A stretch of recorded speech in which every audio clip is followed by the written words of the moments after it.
Testing, testing, one, two, three.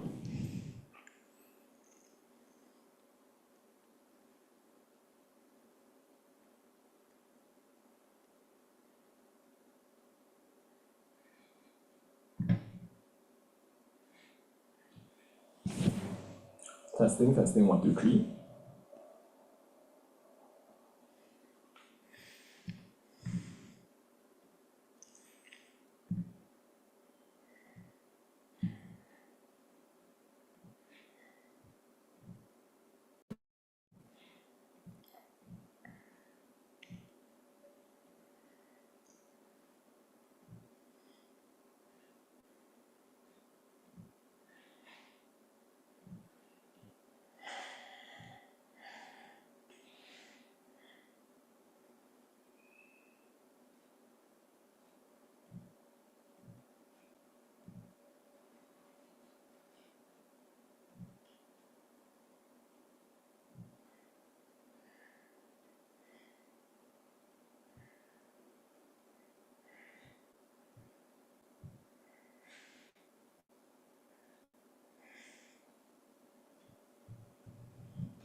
Selamat sejahtera dan selamat sepupu. Wow, like I just started this and like 7 of you are here. Welcome.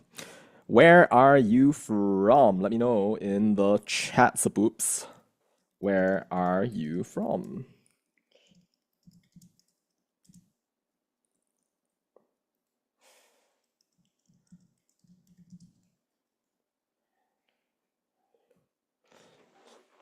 All right, it's about time to get this show on the road.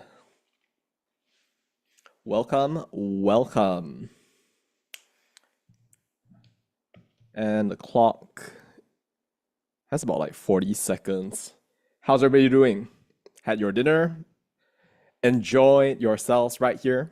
About to casually watch the little bunch of festivities going on. All right, so let's see.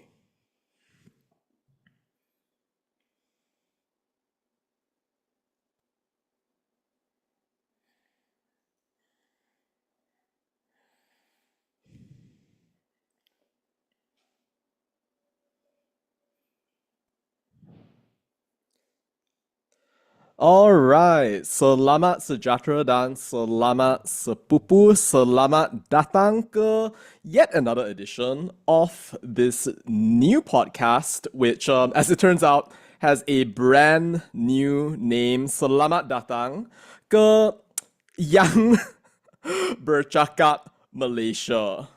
That's what it is. The name has changed, but still same old sepupu. Terima kasih kerana datang kepada edisi podcast ini yang juga merupakan live stream untuk sepupu menunjukkan betapa pandainya ataupun teruknya sepupu dalam usaha bercakap bahasa Melayu. So, where are you from? Let me know where you're from and send that down in the comments. So, terdahulunya, saya nak cakap thank you. Terima kasih kepada semua orang yang datang ke live stream ini. Saya memang agak fresh kepada live streaming. This is my third live stream and it's a pleasure to really share everything with you today. Our live stream today is titled Buli, Romance of the Penunggang, Bendera and Kesatuan Melayu. Fun couple of days that we've just had over here in Malaysia, and I think that most of you have been watching what with the Bendera Terbalik saga, with bullying and so many other things, which make us sometimes wonder like what is going on with this country, and hopefully that's going to be something that you'll enjoy thinking about in the next couple of hours.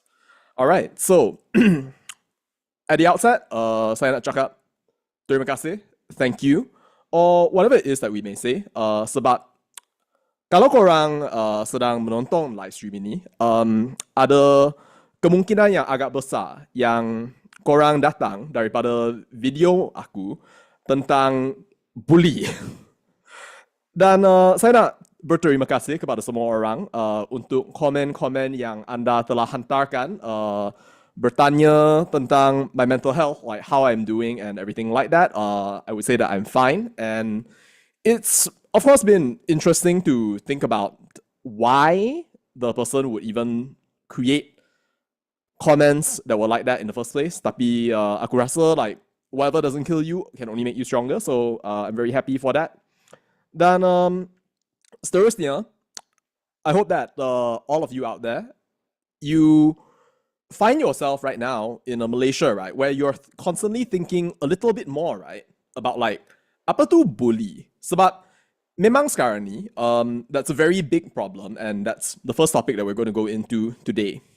Tapi terdahulunya, saya nak jelaskan kenapa sekarang ni live stream ni dipanggilnya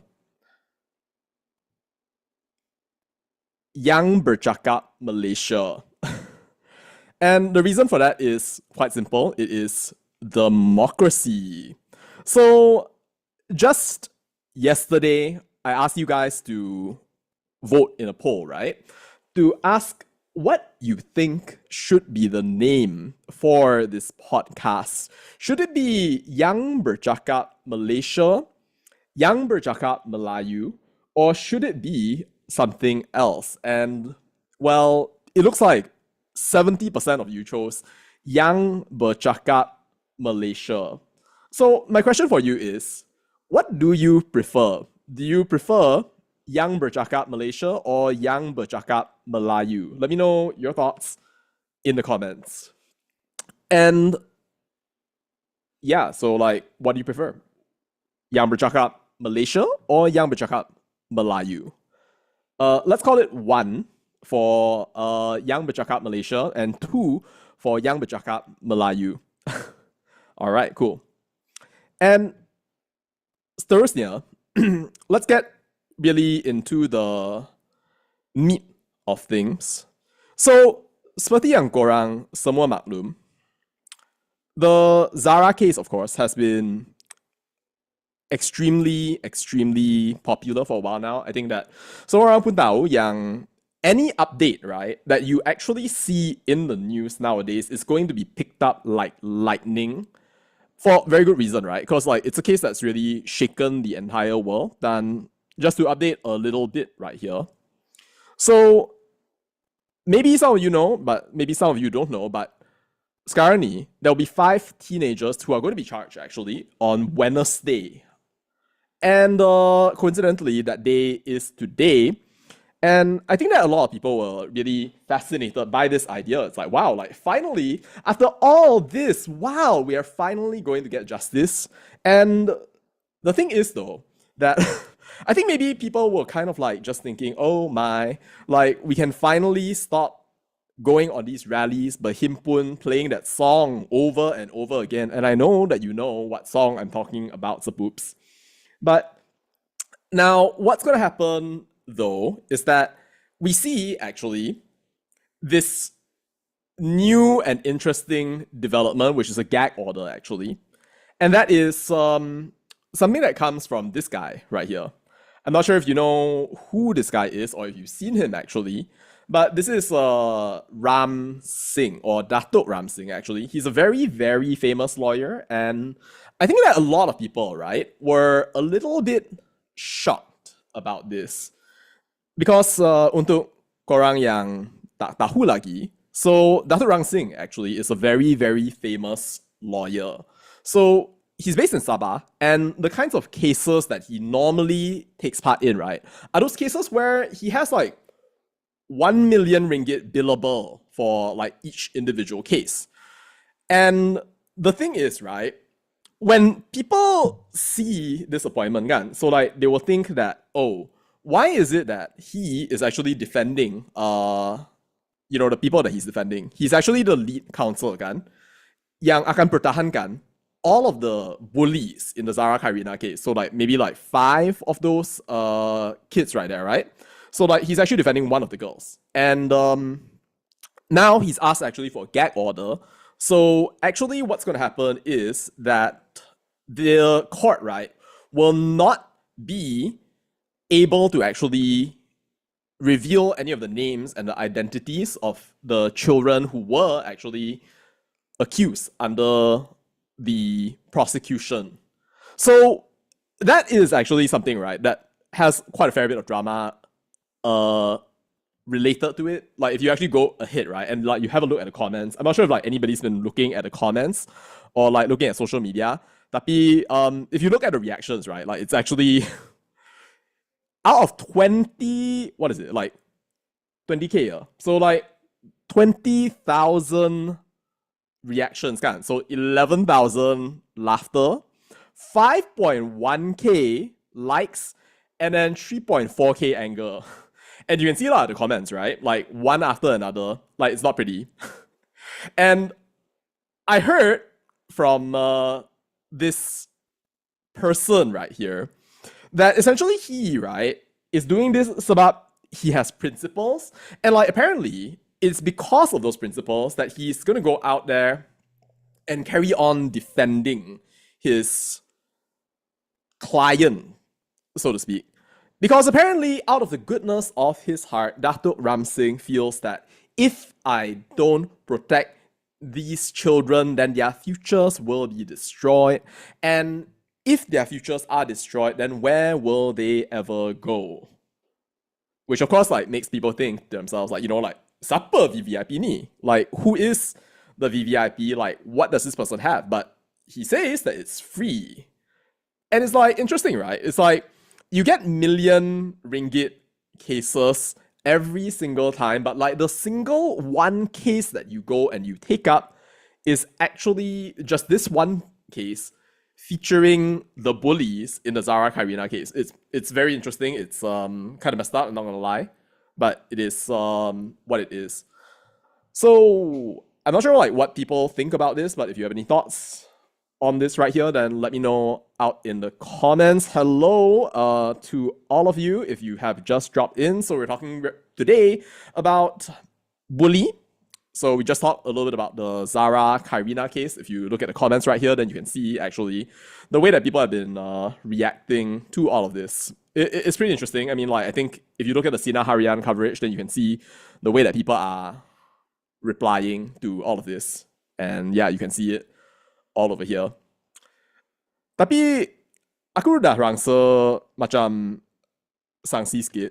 Sebab saya rasa memang kalau kerajaan kan, dia tak tangani masalah ni dengan lebih baik lagi, if they don't communicate properly, I would actually feel kan that there is literally going to be, if not riots, right? Like there will be mass protests. Sebab korang pun dah tahu kan, like in Sandakan, dah kira-kira 3,000, 4,000 orang. Like in Ipoh, I think, then there were like maybe 2,000, 3,000. And like there were literally like thousands of people yang semua tak happy with the way that the entire case was happening. So I don't know how long the government can actually keep this going, right? And how it's going to affect the Sabah polls. So and this actually came about when I was doing a treatment, right, at a clinic. I was talking to one of the nurses, and he actually said that ada banyak orang kan, like they are not going to be voting in the Sabah elections because of the Zara case, which is, if you think about it, like very interesting to think about. I'm not sure how that's going to go really. It's quite a doozy. But anyway, when we think about the next things that are going on, I guess it's very easy to connect, right, this bullying case kan, with Zara Qairina to yet another very famous bullying case, which is the second thing that we're talking about today, which is the wonderful bromance of the Penunggang Bendera. Korang semua tahu kan? Rasanya dah muak tengok muka ni, I would guess. But there is a bit of a bromance right here. Like if you look at this right here, you can see, I'm with you, stay strong. And it makes you just like think to yourself like, wow, it's like Romeo and Juliet, bro. Like this is like the ultimate romance right here. And then you have right here like one star-crossed lover, and then like here you have the angry father. It's like I don't approve. I'm not happy with you. Type of thing. And it is interesting to really think about this whole situation, kan? Because the situation is just very, very interesting. I think semua orang pun tahu by this point, but if not, then we can review a little bit. Tapi Dr. Akmal dan Hilman Idam, they're going to be charged in court.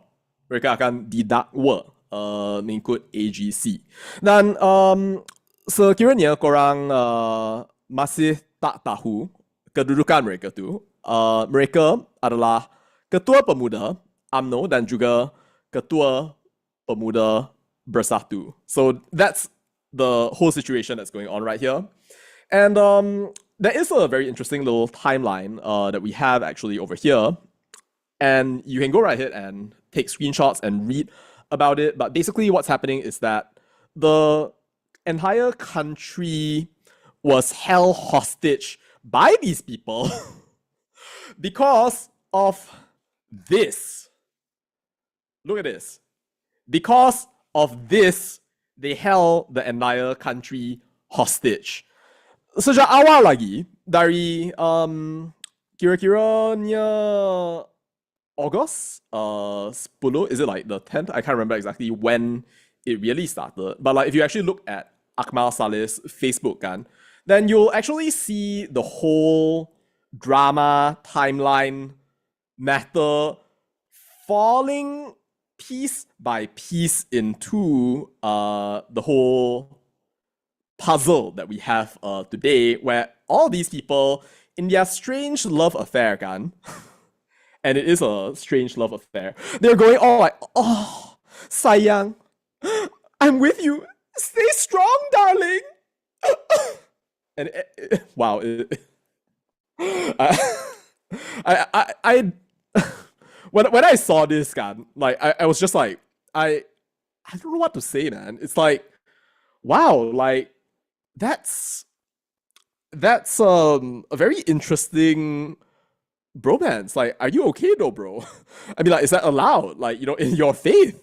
Like, is that yeah, I don't know.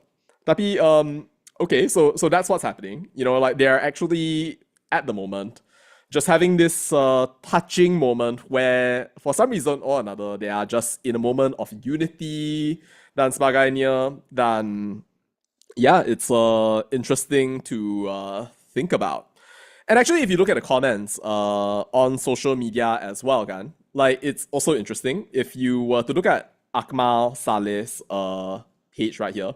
By the way, I don't know if any of you noticed this, but like whenever I go and look for Akmal Saleh on Facebook, the first thing that comes out is comedian. I feel like the universe is sending us a message at the moment. Well, anyway, so if you actually were to look at Akmal Saleh right here, like you actually have to like look a little bit deeper in, and there you can see the thing yang Prof Tajudin kan. Dia dok cakap shameful just the other day. Like if you haven't seen that video just yet, I had a wonderful conversation just the other day with Prof Tajudin. So we actually talked quite a fair bit, right, about the yeah, we had a long conversation really about the flag saga. So you may want to go right ahead and check that out. It's a full-on interview. It's English, by the way. For those of you who are more inclined to listen to English. And by the way, I did want to say this, right? Like with Young Bercakap Malaysia, I do want to have a more inclusive emphasis kan, on using a mixture of different languages. It's not going to be just Malay, right? Because like, of course, that's not something that I'm very good at. I do want to practice is saya nak berlatih. Tapi at the end of the day, right? Like English is my master language, and I want to give you guys the best that I actually can, right? In this way. And in that sense, I think that when it comes to Malaysia as a country, one of the things that we've always prided ourselves in is the ability to sort of code switch between both English and Malay. So that's something that I'm going to continue doing, like to a much larger degree. So if you actually look right here, then you'll see that conversation when the jalur gemilang became a weapon. So I hope that you'll enjoy it. Oh, I realize I'm not sharing my screen, but yeah, I hope that you'll enjoy it. And you'll be able to find it right over here. All right, so going over then to our little flag saga again, I find this to be such an interesting little love story though. A sort of, shall we say, beginning of a new unity. Kesatuan Melayu in a whole bunch of different ways. It almost reminds me of this whole idea of muafakat nasional. And if those of you out there don't really know about what muafakat nasional is, there was once a time, right, in our country's history when PAS and UMNO actually were together. Like they had a national concord. Mereka nak dok jadi gabungan Melayu yang dream team. So think of it as like Malay political party adventures, best friends of the world type thing right here. Tapi after a while, then later, well, you had UMNO get betrayed by PAS, and then PAS decided to work with Bersatu. Then lepas tu, then we have history, and of course you have, well, Zahid Hamidi saying that UMNO will not be bitten by the same snake twice. So we kind of know what that's referring to, and if you don't, then yeah, like it's interesting to think about right there. Tapi what I found interesting, right, was that as they were trying, these two star-crossed lovers, to bring back their epic relationship, I saw Tan Sri Muhyiddin Yassin defending Hilman, who, by the way, is the current Bersatu youth chief, who has taken over from such illustrious names as YB Waf, Wan Ahmad Faisal, and also Syed Sadiq. Now, Tan Sri Muhyiddin, as it turns out, went right ahead and called out Kecham, the government, for pushing out a charge against Hilman.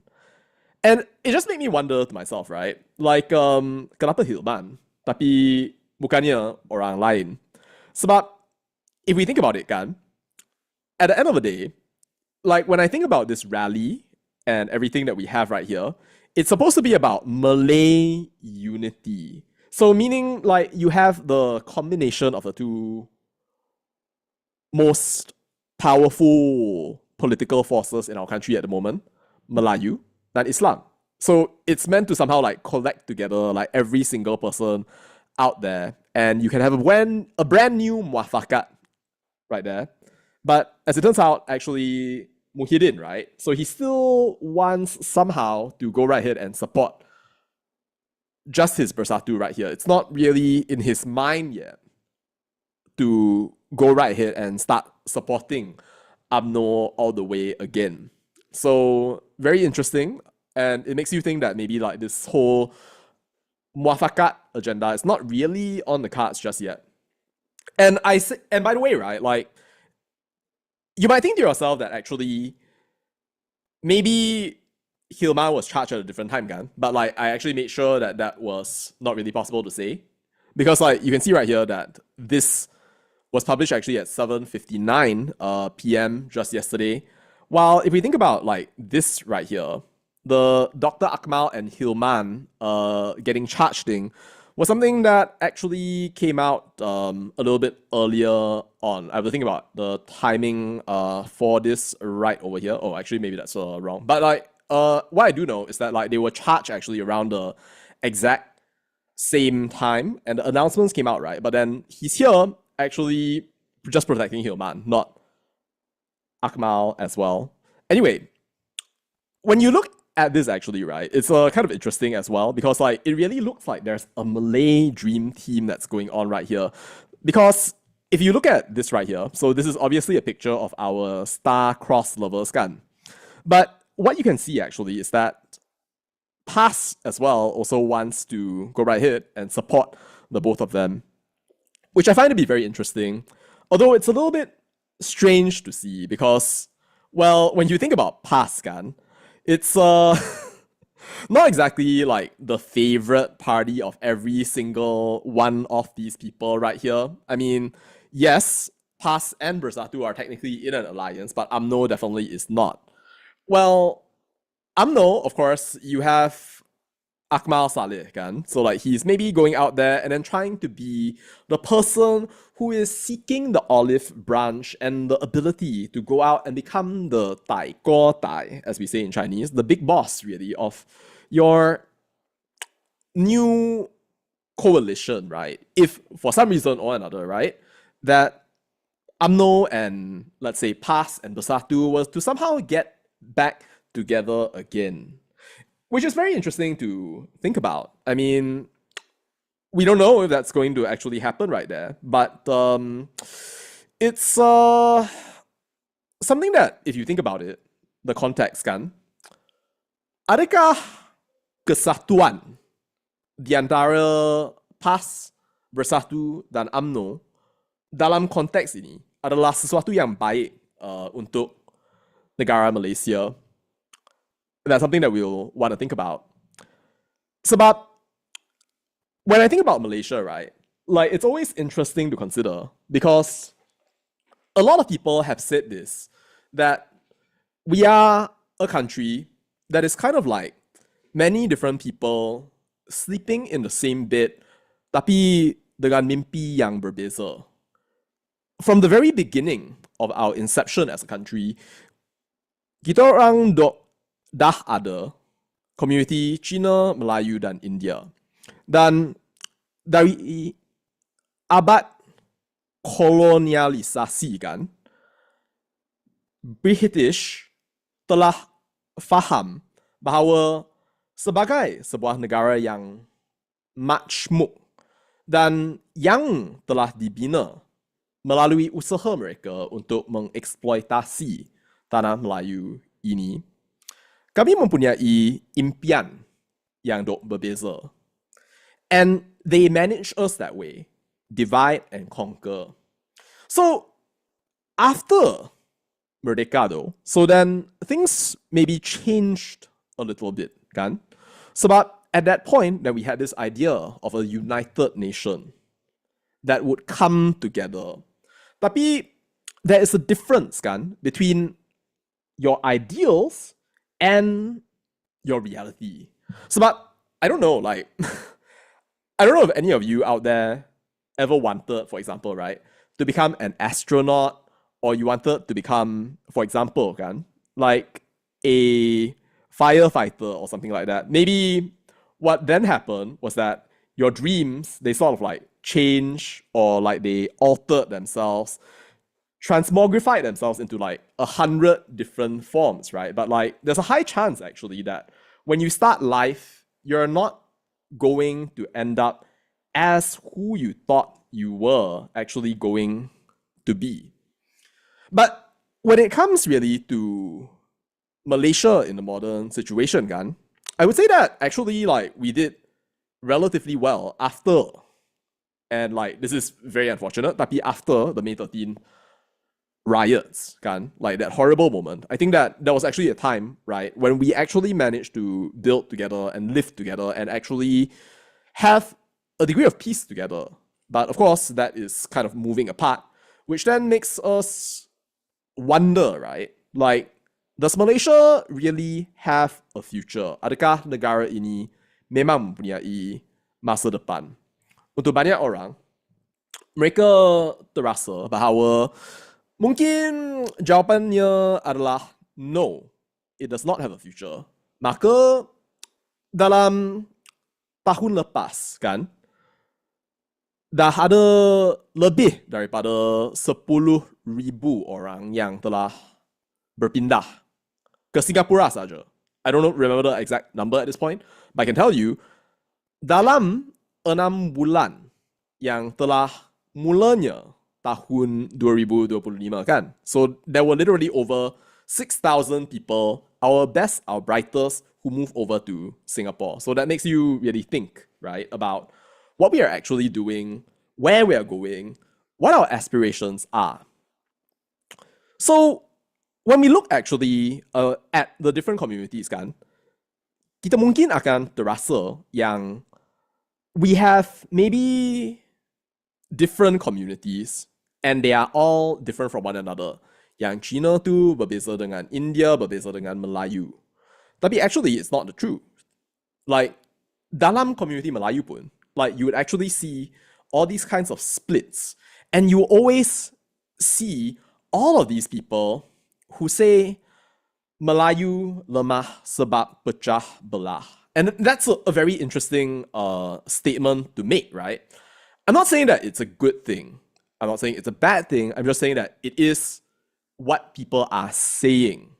So, like, that is something to consider. And I'll give you a taste, right, of the ways that the dreams, right, can actually differ from one another. Sebab, kalau kita tengok, UMNO dan juga Bersatu kan, they are nationalist parties.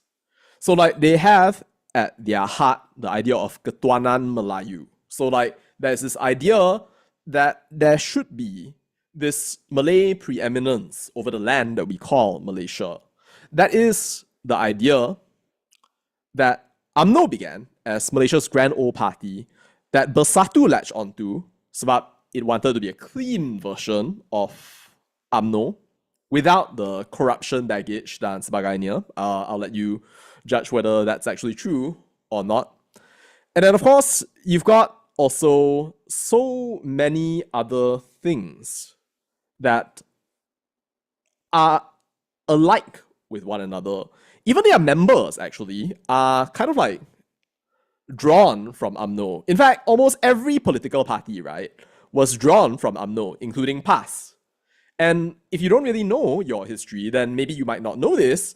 Tapi actually, PAS kan, it was the ulama faction, really, of UMNO. And it was back during the early part of UMNO's journey, right? That I think it was during their third Muqtamar or something. Then there was actually a time when PAS just split apart from UMNO. Something that Dr. Mahathir never actually forgave them for. And if you actually want to learn a little bit about that, you can go right ahead on my channel and you can watch this video right over here. And I actually give you evidence really about how Dr. Mahathir feels about PAS. And to say the very least, right, it's not a very good feeling that he has right over there. Anyway, wow, I just noticed that like the chat is disabled for this live stream. I'm sorry. I'm gonna go right ahead and actually see if I can enable it at the moment. I don't know why the chat is actually disabled. I was like wondering, kenapa pula? Like nobody is actually sending anything. Let me see. If I cannot actually fix it, then I'm really sorry. That's the case. I will try to. Oh, wait, hold on. Why is it saying made for kids? Okay, it's not made for kids. Wait. Job. No, it's not made for kids. Can we actually enable the chat? I will try. And if you guys can actually like come in and like attempt really to like refresh this live stream, then like maybe then we can continue forward with that. I'm not too sure what's going on. I think that maybe what happened is that it was set to child mode. Dia memang anggap yang korang tu semua budak. YouTube is insulting you, sepups. YouTube is literally insulting you. Okay, Tapa, I will go ahead and refresh it now. I don't know if you can actually enter into the chat. Tapi. Yeah, okay, so like chat is enabled. Feel free to let me know where you guys are from and yeah, what's happening right now. All right, so oops, let's go ahead and continue. Okay, so going back to this idea of past kan. So the ideals actually yang berada dekat past kan are very different in terms of like ideas of policy and the future vision, arc, and trajectory of what Malaysia is, what it should be at the moment. And I'll show you a couple of things that will convince you, right, that that's absolutely true. So, for example, let's look at this right here. See this? Royal rebuke for Hadi. Selangor Sultan disappointed with past president for insulting federal constitution and the rulers. Now, if you actually don't know what this is basically past President Hadi Awang getting kecam by the Sultan of Selangor, right? For his role, really, in more or less calling the Constitution of Malaysia perlembagaan kafir. Like, that's actually what it is. Like, he wrote a post quite a while ago, right, about how at the end of the day, there should not be any type of idolization kan of the national objects of our country. Not the constitution, bukannya perlembagaan, bukannya bendera, bukannya apa jua yang berkaitan dengan negara selain daripada agama. Jadi, kalau kita cakap yang kita nak kibarkan bendera, mereka akan tolerate je lah. Like, they will say that like they love the flag kan. Tapi sebenarnya, itu cuma seolah-olah maklumat menghalalkan cara. Mereka terasa yang maklumat itu, iaitu Kesatuan Melayu dan akhirnya keupayaan orang Melayu dan maka setengah agama yang berada di dalam negara ini boleh berkuasa dan menjadikan semua orang lain itu pak turut. Maka mereka bertoleransi terhadap jalur gemilang, iaitu bendera negara kita. I see a comment.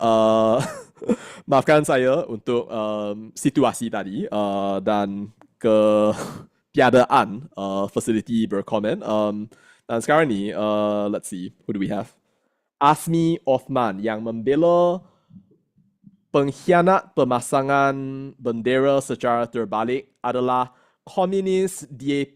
Sepup, adakah kamu faham maksud komunis? Ini adalah sesuatu yang sentiasanya saya minta kepada semua orang yang cakap komunis dalam negara ini. Saya rasa semacamnya tak banyak orang yang faham maksudnya komunis.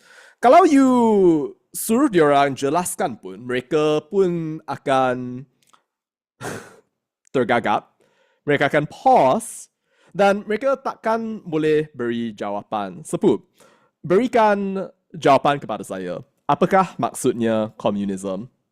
You have 1 minute. Mari, come. Kau cakap komunis kan? So pastinya kau faham kan? Apa tu komunis? Go ahead, sepup. Kalau kau tak fitnah, maka kau pastilah faham apa tu komunis. Go ahead. Tak boleh kan? Yang berfitnah tentang maksudnya komunis tu, seperti Encik Asmi Othman yang telah masuk ke dalam section komen ini, adalah puak yang paling menyampah di negara Malaysia ini. Korang tak faham pun apa maksudnya komunis, tapi korang pula nak cakap. Why? Why? Like, pada masa ni, aku nak minta juga, like, kenapa ya? Dalam semua agama pun, kami sedar faham yang fitnah itu tak baik. Tapi kenapa ya? Dalam PAS sahaja, kami ada pula orang macam presiden korang yang enggan minta maaf ketika dipersoalkan tentang maksudnya komunis, yang sanggup juga berfitnah bertubi-tubi tak henti dan tidak mampu dalam apa jua keadaan untuk menjelaskan apakah maksudnya komunis dan memberi bukti kepada orang lain, tetapi terus berfitnah saja. Adakah itu jati diri korang? Maka kalau itu jati diri korang, saya rasa macam jati diri korang tu macam kertas tandas je. I'm sorry, but that's literally what I feel. Yang penting sekarang, saya rasa, dan kita move on sikit, kita faham bahawa PAS itu mempunyai visi yang amat berbeza dengan parti-parti lain di dalam negara Malaysia ni. Okay? Dan kalau korang nak, korang boleh tengok video ni yang dah lama keluar, dan boleh korang tonton perbualan ataupun perbincangan saya bersama Profesor Dr. Asmil Tayyib, yang merupakan seorang profesor yang berfokus kepada political Islam dan banyak lagi topik yang berkaitan dengan sains sosial.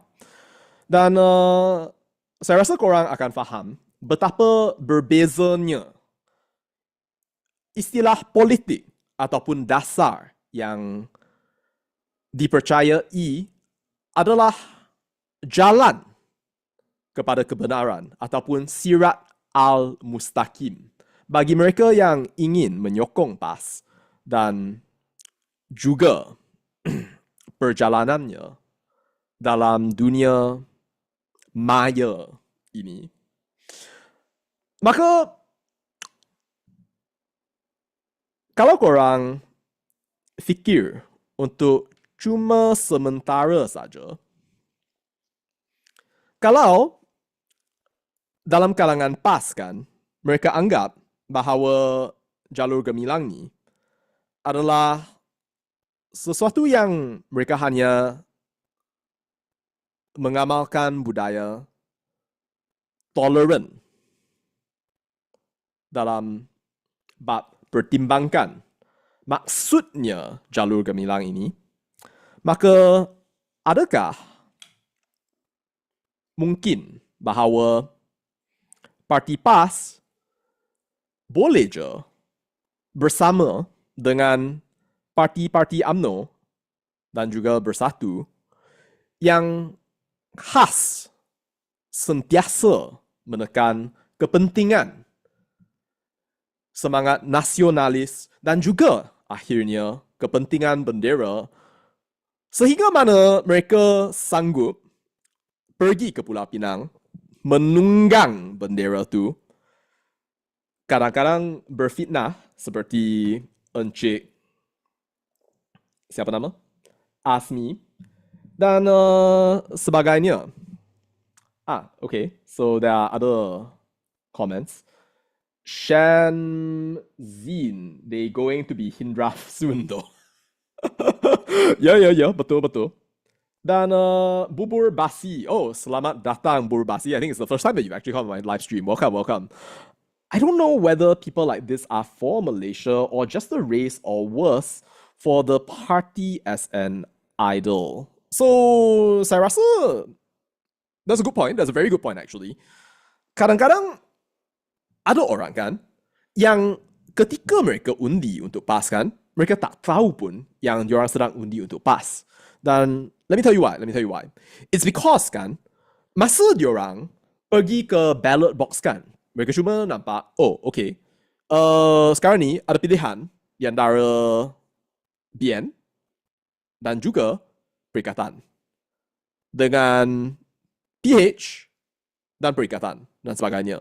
So kadang-kala kita orang pun tak tahu sama ada parti ini adalah parti PAS ke, Bersatu ke, Berjuang ke dan sebagainya. So like we actually don't know kan. So mungkin kalau you rasa kan yang saya cuma nak undi untuk parti yang tak korup langsung, maka mungkin korang cuma akan pilih dia yang berbeza daripada apa yang dulu kita ada. Maka itulah yang menjadinya wujudlah keputusan yang kami telah dapatkan, di mana PAS telah menjadi parti pembangkang yang paling besar di dalam Dewan Rakyat. So that's just how things happen, right? Like it's very interesting to think about that. So what if there were a law, for example, to force these PAS people to actually campaign under PAS? What if there were a law to force Asmi Othman yang telah berfitnah tadi? I'm sorry, Asmi Othman, like you will become the scapegoat here because you lied repeatedly while pretending that you somehow understood what communism was, Asmi Othman. And if you lie in this way, I see no reason why anyone should protect you. I don't know which Asmi Othman you are, or what you think of yourself at the moment. Tapi kalau kau nak fitnah, apa yang kami akan normalisasikan adalah you will pay for your fitnah. I know you can see me through the screen. If you're listening right now, that is the direction that we need to go in. You either stop lying or you get sued to bankruptcy and beyond. Dan sekarang ni,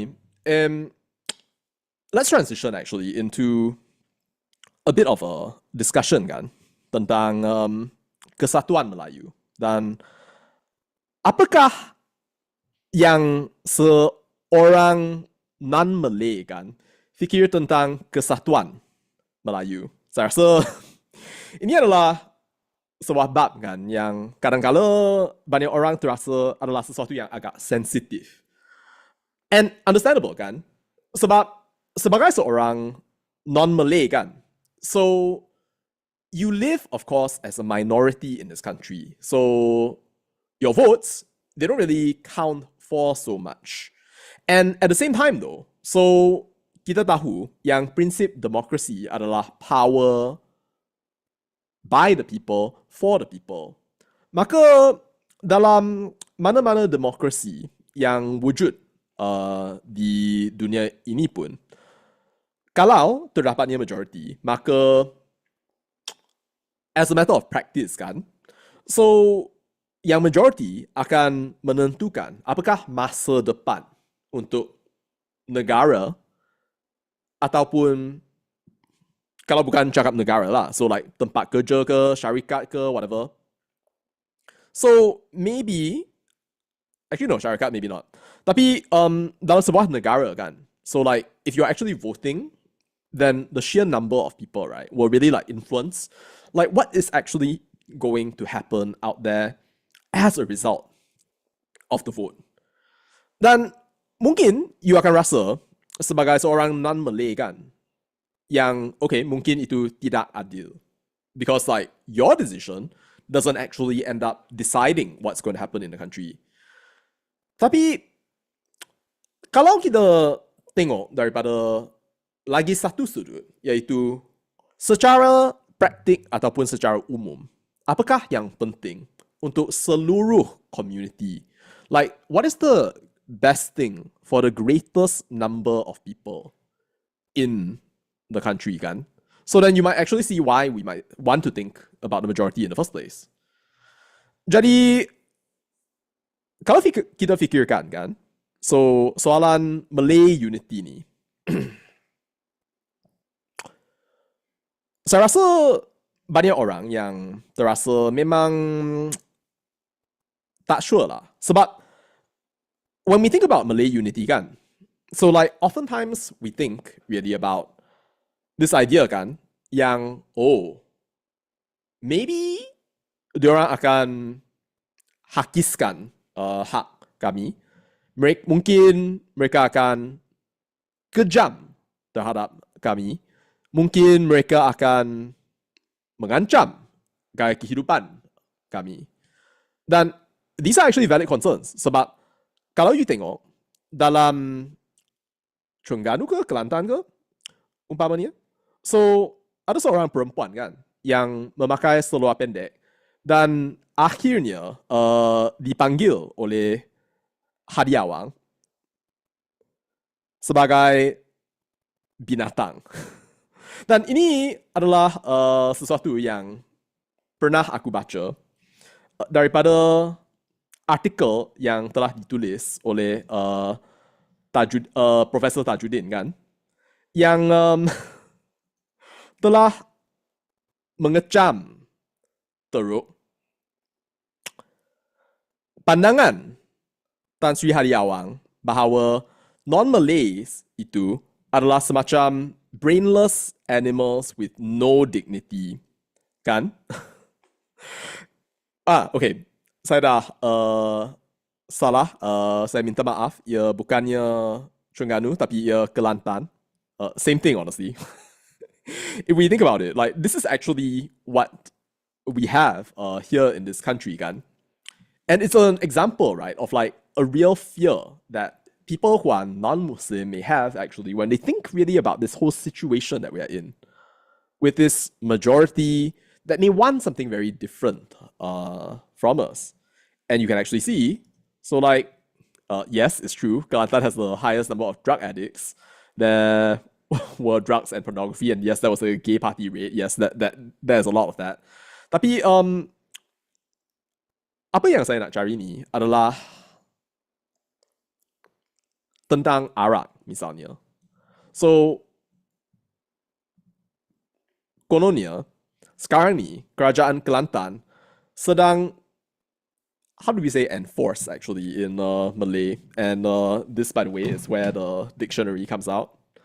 Reportedly enforces the alcohol ban in hotels and weddings for non-Muslims in the state. Wow. And this is actually like the kind of thing that you can see happening, really. Even though a lot of these people, they say that your rights are not going to be destroyed. Like, this is not going to happen to you. Oh, tak payah takut. Kami tak akan menzalimi orang yang bukan Islam. Sekiranya yang memerintah adalah orang Islam, umpamanya. Dan itu adalah sesuatu yang telah dikatakan di dalam Himpunan Melayu Berdaulat. Okay. So, enforce, memaksa orang mematuhi undang-undang dan sebagainya. Yeah, so that's actually like the kind of thing, right? Memaksa orang untuk mematuhi undang-undang. And that's the kind of thing actually that like the non-Muslim community fears. In a very big way, I would say. So, kalau kita fikir tentang soalan Malay unity ni, kan, so this is always going to be a question on our minds, right?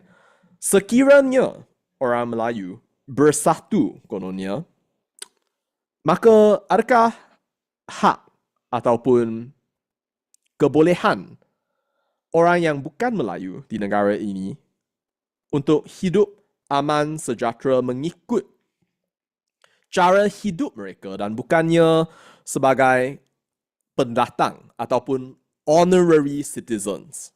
Adakah kebolehan itu akan terhakis melalui Malay unity. The thing is though, apa yang saya rasa tu adalah sebegini. If we actually look at a Malay unity, and actually right, like saya dah tanya sikit to all of you lah.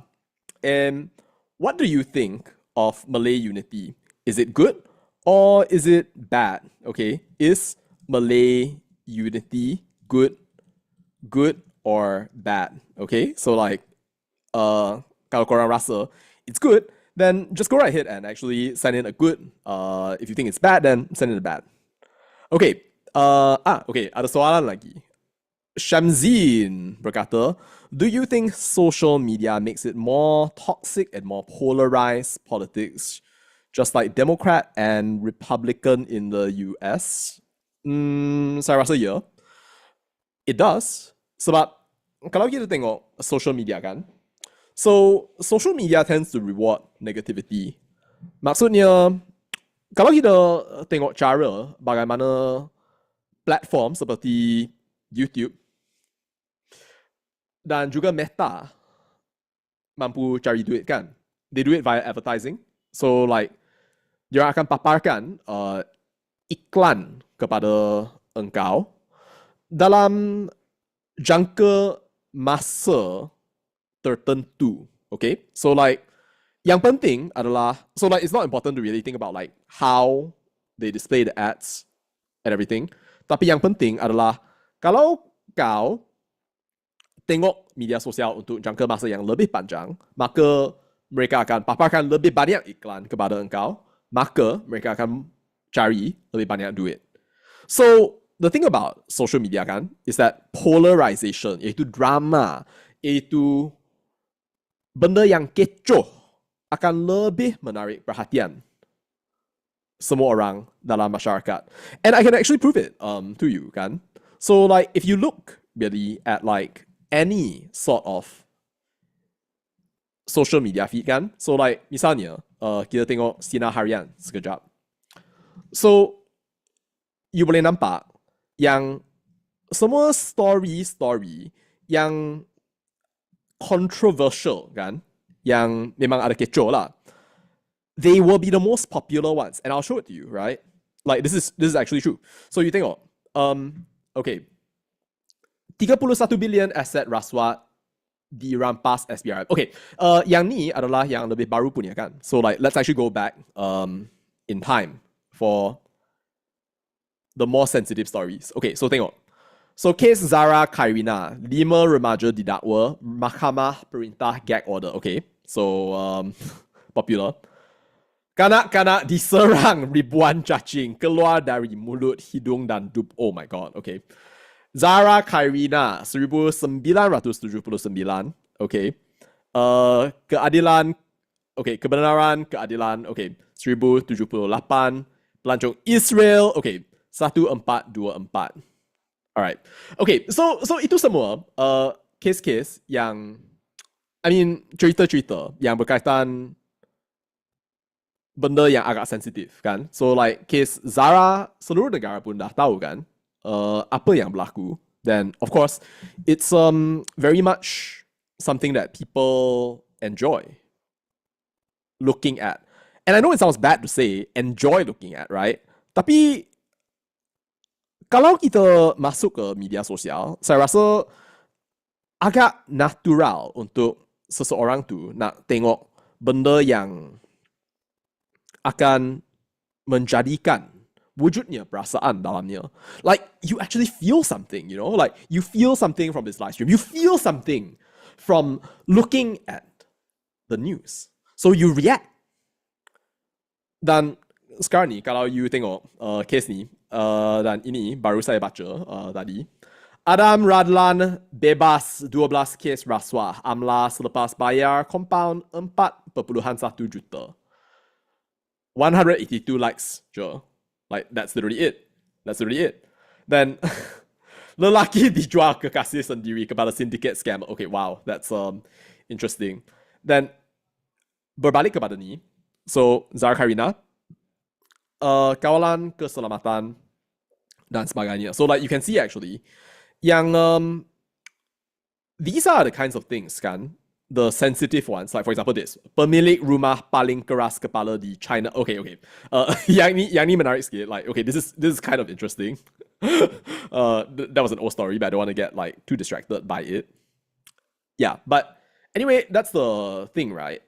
When you have this sort of like divided social media and everything like that, then that's where you end up getting divided politics, which is kind of like an inevitability, I think, in our world today. All right, so apa yang Cat with Plunger 098 kata adalah sama dengan menguatkuasakan. Terima kasih. Yeah, I'm still improving. Maafkan saya. I will have to look at like the dictionary like once in a while because yeah, like my Malay is not that great. So terima kasih kerana bantu saya menambah baikkan mutu penggunaan DM saya ni. I really appreciate it. And yeah, so like that's something to think about.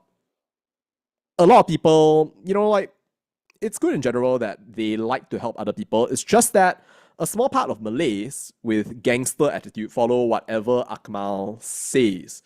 Yeah, betul. Saya rasa itu memang betul. Memang ada pun banyak orang yang saya rasa amat bertimbang rasa yang memang baik hatinya. Dan saya bukannya seorang yang suka bercakap saja kan. I only like situations where I can give people evidence. Saya rasa ini memang adalah sebuah, boleh dikatakanlah personality flaw untuk saya. Whenever I say anything, I will try to get evidence. Saya akan cuba dapatkan bukti. So, maka kadang-kadang saya memang tak akan cakap benda yang tidak disokong oleh evidence. So maybe like I can actually speculate a bit more, I can guess a bit more. I think that's also good to think about. Tapi kalau you tengok reaksi kepada Akmal Saleh ni, so you can actually see yang ada banyak orang yang berbeza pendapat dengan penyokong Akmal Saleh ni. Saya rasa kalau you tengok kan, tempat-tempat yang berbeza dalam Malaysia ni, you akan terperasan bahawa memang seolah-olah bahawa Malaysia ni dibahagikan kepada beberapa dunia media, different universes, alam semesta yang berbeza, yang berbeza mengikut bahasa yang kau guna.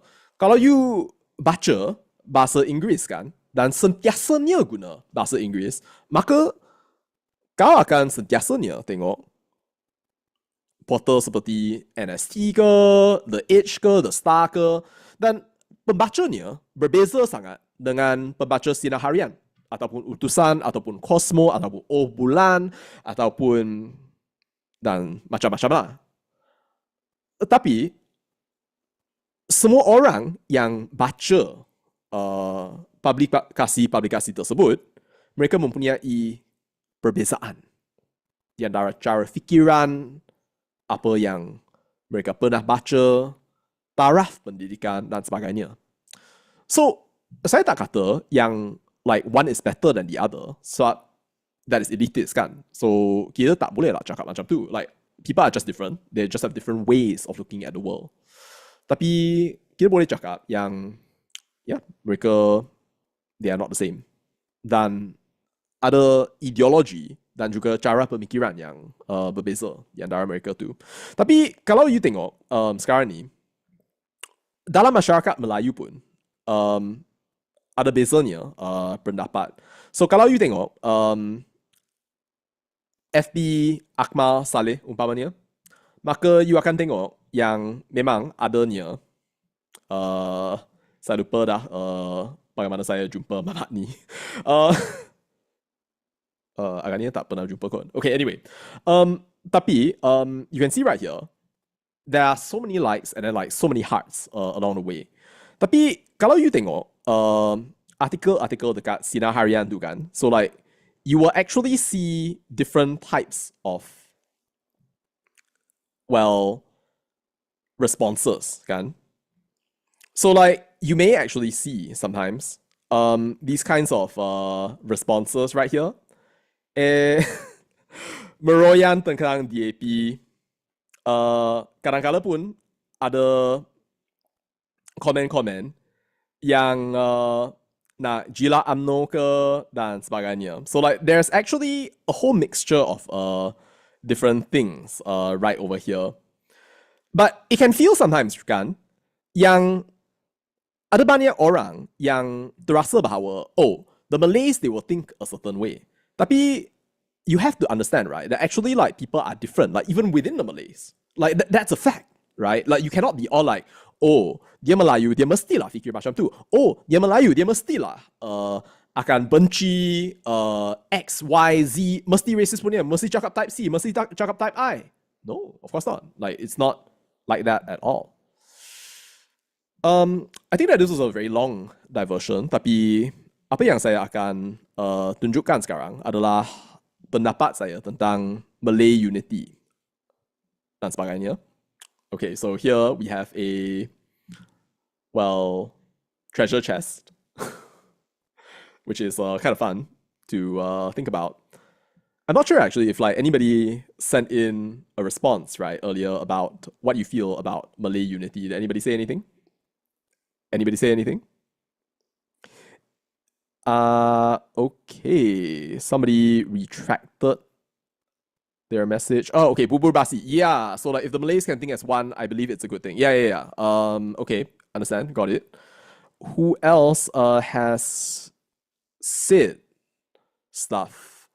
Siti Kasim, Prof. Tajuddin, Zaid Malik, I think they are classic representation for most of the Malays. I disagree. And I'll tell you why I disagree. I disagree because I think it's not true. I want it to be true, kan? Tapi ada bezanya dengan ada bezanya di antara, see, I have to correct myself once in a while. Ada bezanya di antara what you want to be true than what is actually true, kan? Like, it's not the same, right? Like, aku nak jadi billionaire hari esok.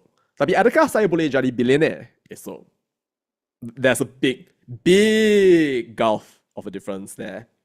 So, walaupun kami nak rasa yang Prof. Tajuddin dan juga Siti Kasim dan Zaid Malik tu sama dengan cara pemikiran semua orang Melayu kan, saya rasa it's not realistic to think that way. And I have reason to think that that is not how they think. If you want to understand how the Malays think kan, so like you would go really on social media, tapi you pun kena rasa you pun kena fikir kan, like what are these people actually thinking about? So Kelvin Kam berkata manufacturing outrageous are effective at increasing viewership and clicks for more feeding friends. Yeah, betul. Kalau kita fikirkan tentang benda yang lebih beremosi kan, semacamnya bab bendera ni kan. So like sometimes you're going to get like a lot of people right who are very focused on that specific issue. So kalau mereka lebih beremosi, maka mereka akan masuk. Nah, maka kalau 100 orang, 200 orang dah komen kan, so then mungkin you akan rasa, oh semua orang pun terasa macam ni ke? Tapi sebenarnya you actually don't know, right? You don't know how people actually do feel, right? Tak kira lah, like berapa ribu like ke, sebenarnya it correlates. It gives you an idea of what's actually real, but it doesn't really tell you the absolute truth. So, and do we have like any more comments right over there? I think that we had what was it? One more, I think. Yes. Okay. when you speak in Bahasa, you limit what you wanted to say because you need to translate. Yeah, betul, betul. And that's actually what I said when I was talking to Prof. Tajuddin just yesterday. He doesn't really agree with that though. He doesn't believe that that is true. Anyway, it's time to open our little chest here. So, what does a non-Malay think about Malay unity? The answer is good. But that's not the entire chest. If it's based on the correct thing. That is what I think, right? It's good if it's based on the correct thing. And let me tell you why I think that is true, right? And why I think actually also it is desirable that the Malays unite. So this is actually one of those moments in time when, like, I say that I agree with a Bersatu leader. I don't imagine that it will happen like super frequently or at all under most circumstances. But I feel actually that it's very important, right? That the Malays, right, they can actually unite on the basis of something good. Tapi yang something good tu saya rasa adalah sesuatu yang agak rumit untuk dipastikan. So itulah sekarang ni dalam alam semesta politik Malaysia ni, kita orang ada UMNO, PAS, Bersatu, Pejuang. Ada apa lagi? Ada banyak lagi. Muda, PKR, dan PSI. Okay, stop. Yang Melayu tu, ada banyak kan? Amanah lah, dan apa lagi? GISB? Oh, no. That's not a political party. That's not a political party. Tapi memang saya rasa kalau orang Melayu mampu bersatu demi tujuan yang baik, dan saya takkan tentukan apa yang baik untuk komuniti anda, tapi saya rasa kalau korang memang dari dunia ataupun cabang kehidupan alam semesta yang berbeza, maka dalam perjalanan ke pangkalan jalan yang sama dan dalam proses penggabungan jalan tersebut, sekiranya terdapatnya sesuatu yang boleh dikaitkan dengan kebaikan oleh semua orang yang mampu mewujudkan kemaslahatan umum demi masyarakat dan juga negara Malaysia, maka itulah yang akan menjadikan negara ini berjaya. Dan saya juga cakap begitu sebagai seorang bukan Melayu. Kenapa? Kerana umumnya saya rasa semua orang pun sedar yang sekarang ni orang Melayu pun adalah 70% lebih kurang daripada kadar populasi ataupun nisbah populasi. Teringat pula ajaran LC yang datang sebelum ni. Nisbah populasi negara Malaysia. Dan akhirnya, whatever happens to the Malays will affect the country. Dan ini juga adalah sesuatu yang pernah diungkap oleh saudara Khairi Jamaluddin. Saya tak tahu sama ada KJ sedang menonton live stream ni sekarang. There's a good chance because like you've been stalking me for a while now, and good to see you. If you are watching, then enjoy the live stream. Tapi beliau telah dok kata, I'm obsessed with the Malays. Dan saya rasa it's for good reason kan, because they will determine, right, what does happen to the future of the country. Dan sekarang ni, saya rasa kan, saya kena jelaskan kenapa saya mula berfikir begini. Dan untuk itu, kita kena tengok kedua lelaki ini yang sebenarnya aku ada perasaan sus sikit. Dan ada kemungkinan yang amat besar yang mereka akan tengok live stream ini juga. Tapi yang di sebelah kiri itu adalah Datuk Zaid Ibrahim. Dan di sebelah kanan tu adalah Datuk Paduka Ibrahim Ali yang merupakan pengasas perkasa. Dalam sebuah podcast 1 bulan dulu, mereka berdua telah berbual tentang buku kesukaan Ibrahim Ali. Dan buku itu telah aku pun baca. Dan itu adalah buku tunggal di mana aku pernah dengar sesuatu daripada Datuk Paduka Ibrahim Ali. Dan benda tu tak go in one ear then go out the other, tau. Sebab untuk beberapa tahun aku dah terasa, okay, like orang ni saya lebih baik stand aside, okay. Aku tak nak dengar. Tapi pada kali ini, aku memang dengar apa yang beliau bercakap dengan Datuk Zaid Ibrahim tu yang saya juga tak suka sebab beliau terasa bahawa kepimpinan ulama tu adalah I don't even want to think about it. Tapi saya memang dah dengar perbualan mereka pada hari itu. Sebab saya terasa bahawa it's very important sometimes to listen to things that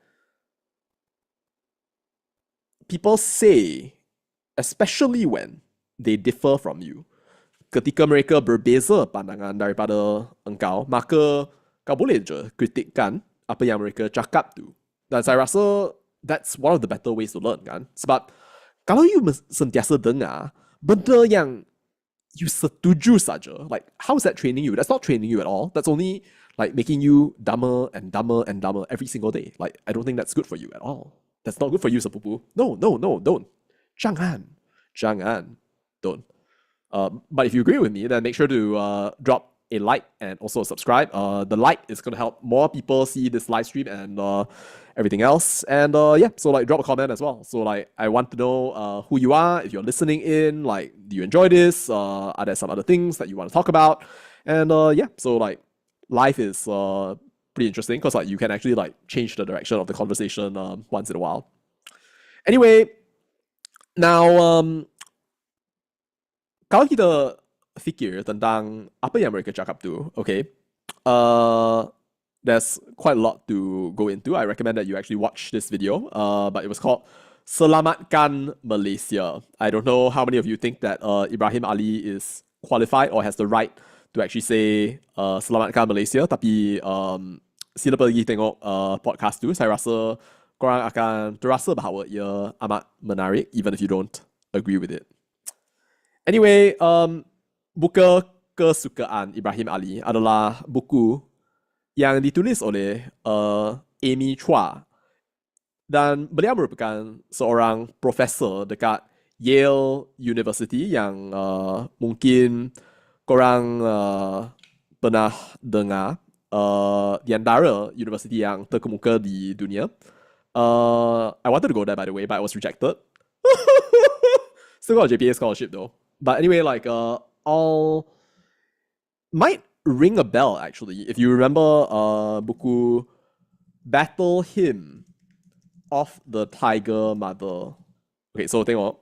So this is actually what it is, right? Like the book that she wrote about how to raise children so that she actually ended up becoming, right, like the parent of like children who went to like Harvard and Yale and otherwise. It's crazy to really think about. And by the way, you may have heard this like from the Yang Berhenti Menteri podcast, but I did actually have a student who ended up becoming the top student in the entirety of Harvard. So I guess that counts, right? I mean, like was that me raising a child? Okay, anyway. So if we think about apa yang telah dikatakan dalam buku World on Fire tu kan.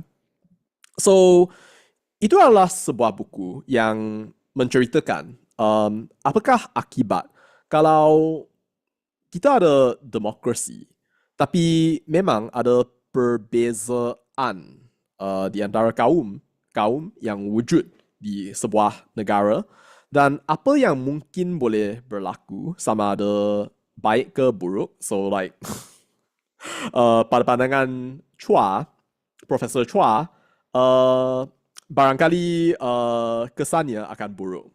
Sebab dalam bukunya ada sebuah istilah yang dipanggilnya market dominant minority, iaitu merujuk kepada kalangan dalam sesebuah negara, tak kira lah kaum ke ataupun strata ataupun kelas ke, yang mempunyai lebih banyak wang ataupun penguasaan ekonomi daripada kaum ataupun bangsa ataupun kelas lain. Menurut beliau, khususnya di masyarakat-masyarakat yang berada di luar Amerika Syarikat dan mempunyai kelompok-kelompok market dominant minority ni, umpamanya orang Cina di Indonesia, Malaysia, di Philippines dan sebagainya. Sekiranya ada kekayaan, bukan, saya patut cakap, menurut sejarah, ada banyak kali kita boleh tengok golongan-golongan tertentu yang berada dalam kelompok ataupun diaspora Cina yang berada di negara tersebut yang telah menjadi amat kaya sekali, dan akhirnya ia mewujudkan perasaan sangsi terhadap mereka yang sebenarnya tidak berasas, kerana kalau kita tengok kan, dalam masyarakat Cina kan, ada orang yang memang sangat kaya, tapi memang ada banyak orang juga yang agak miskin, yang mungkin tidak mempunyai niat ataupun keupayaan kapitalis dan sebagainya. Dan tindakan untuk menghancurkan sebuah golongan market dominant minority itu, mengikut sejarah, mempunyai akibat yang boleh digelarnya sebagai padah. Tetapi sekiranya ahli-ahli politik dalam sesebuah negara itu terasa bahawa itu adalah sesuatu yang patut, kerana kami miskin, mereka telah menguasai ekonomi kami itu, maka kita haruslah berbuat begitu sebagai pribumi, seperti yang dikatakan di Indonesia. Kami sebagai pribumi, kami haruslah ambil balik apa yang sebenarnya milik kami. Dan akibatnya, seperti yang telah dikongsi oleh Profesor Chua, adalah khususnya dalam abad Presiden B.J. Habibie, kan? So, ceritanya saya rasa agak panjang dan saya amat mendorong korang supaya baca buku ini. Pada mulanya, masyarakat Cina dengan masyarakat Indonesia tu agak okey je.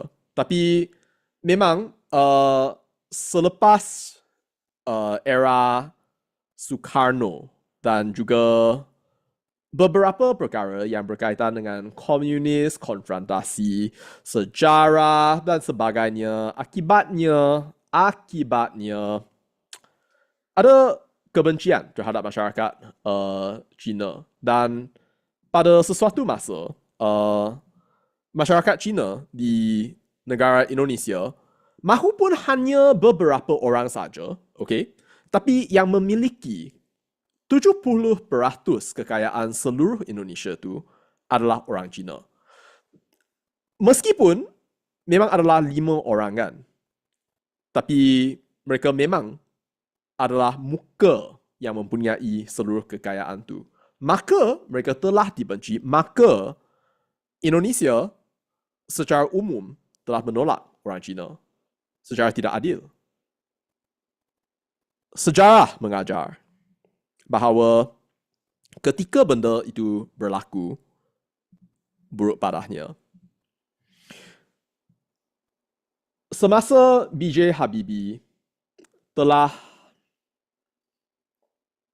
batalkan kontrak rice distribution. I can't really translate this on the fly, so I'm just going to say it in English. When Habibie cancelled the rice distribution contracts, what happened was that the Indonesian majority did not know what to do with the contracts. It's like, for example, like you have a whole bunch of business licenses and you end up somehow trying to say, oh, I now have the license, right? Like now everything will go well. It's kind of like, if a politician goes up to you and says, kalau kita kejarkan semua orang Cina keluar daripada Malaysia, maka aman sejahtera negara ini tiada lagi bendera terbalik. Baguslah. But it doesn't work. Akibat apa yang berlaku di Indonesia, orang Indonesia kononnya pada suatu masa hanya makan 1 meal a day. The new state-run rice cooperatives were saturated with corruption, inefficiency, and scandal. Export illegally 1,900 tons of rice to Malaysia while his own constituents were starving. Dan akhirnya, orang Cina Indonesia telah keluar daripada Indonesia, maka inflasi telah berlaku, maka negara Indonesia telah berundur, dan akhirnya ekonominya seolah-olah telah mati katak. Maka sekarang ni, kalau kau pergi tukar wang kan, 1 juta rupiah akan dapatkan engkau 260 ringgit. Itu adalah kesan apa yang telah dibuat pada zaman Suharto dan sebagainya untuk kejar keluar mereka yang mampu menjana kekayaan dan sebagainya di negara Indonesia. Itu bukan pendapat saya, itu adalah sejarah, it's history. Dan sekiranya korang tak hormati sejarah, maka saya rasa korang takkan bertekad nak misalnya dan upamanya tamatkan kolonisasi. Hari ini YB WAF telah cadangkan contohnya bahawa bunga Rafflesia dinamakan semula WAF, you are amazing.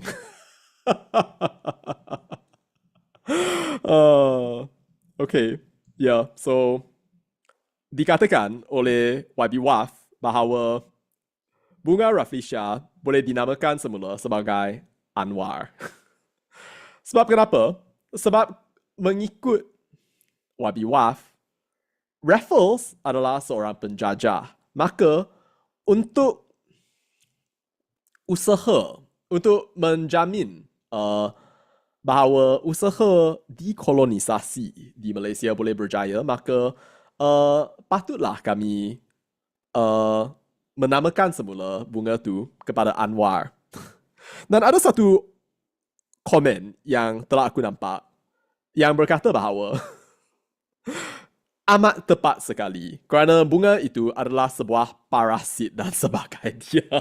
Sila namakan Anwar. Okay. I'm not going to say whether I agree with that, but that's what was said. Tapi yang penting,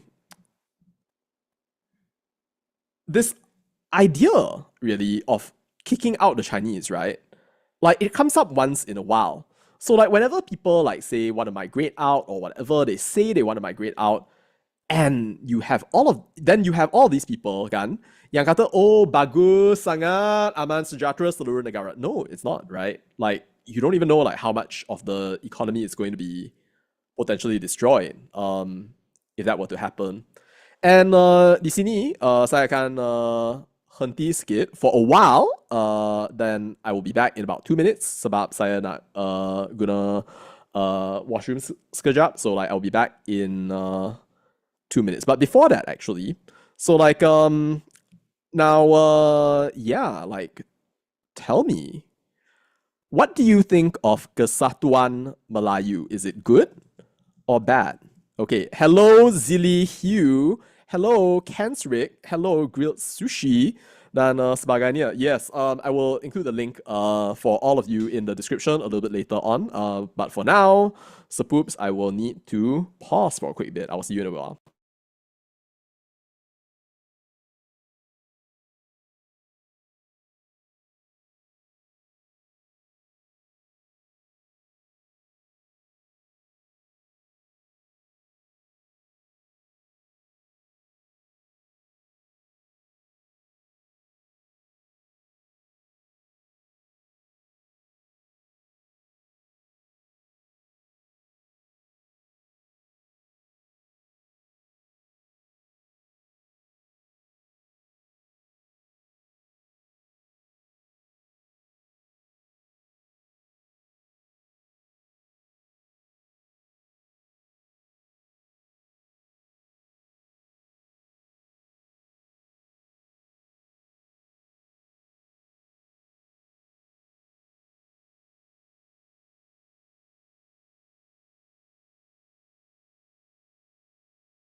Sepoops, I am back. Thank you for waiting. All right.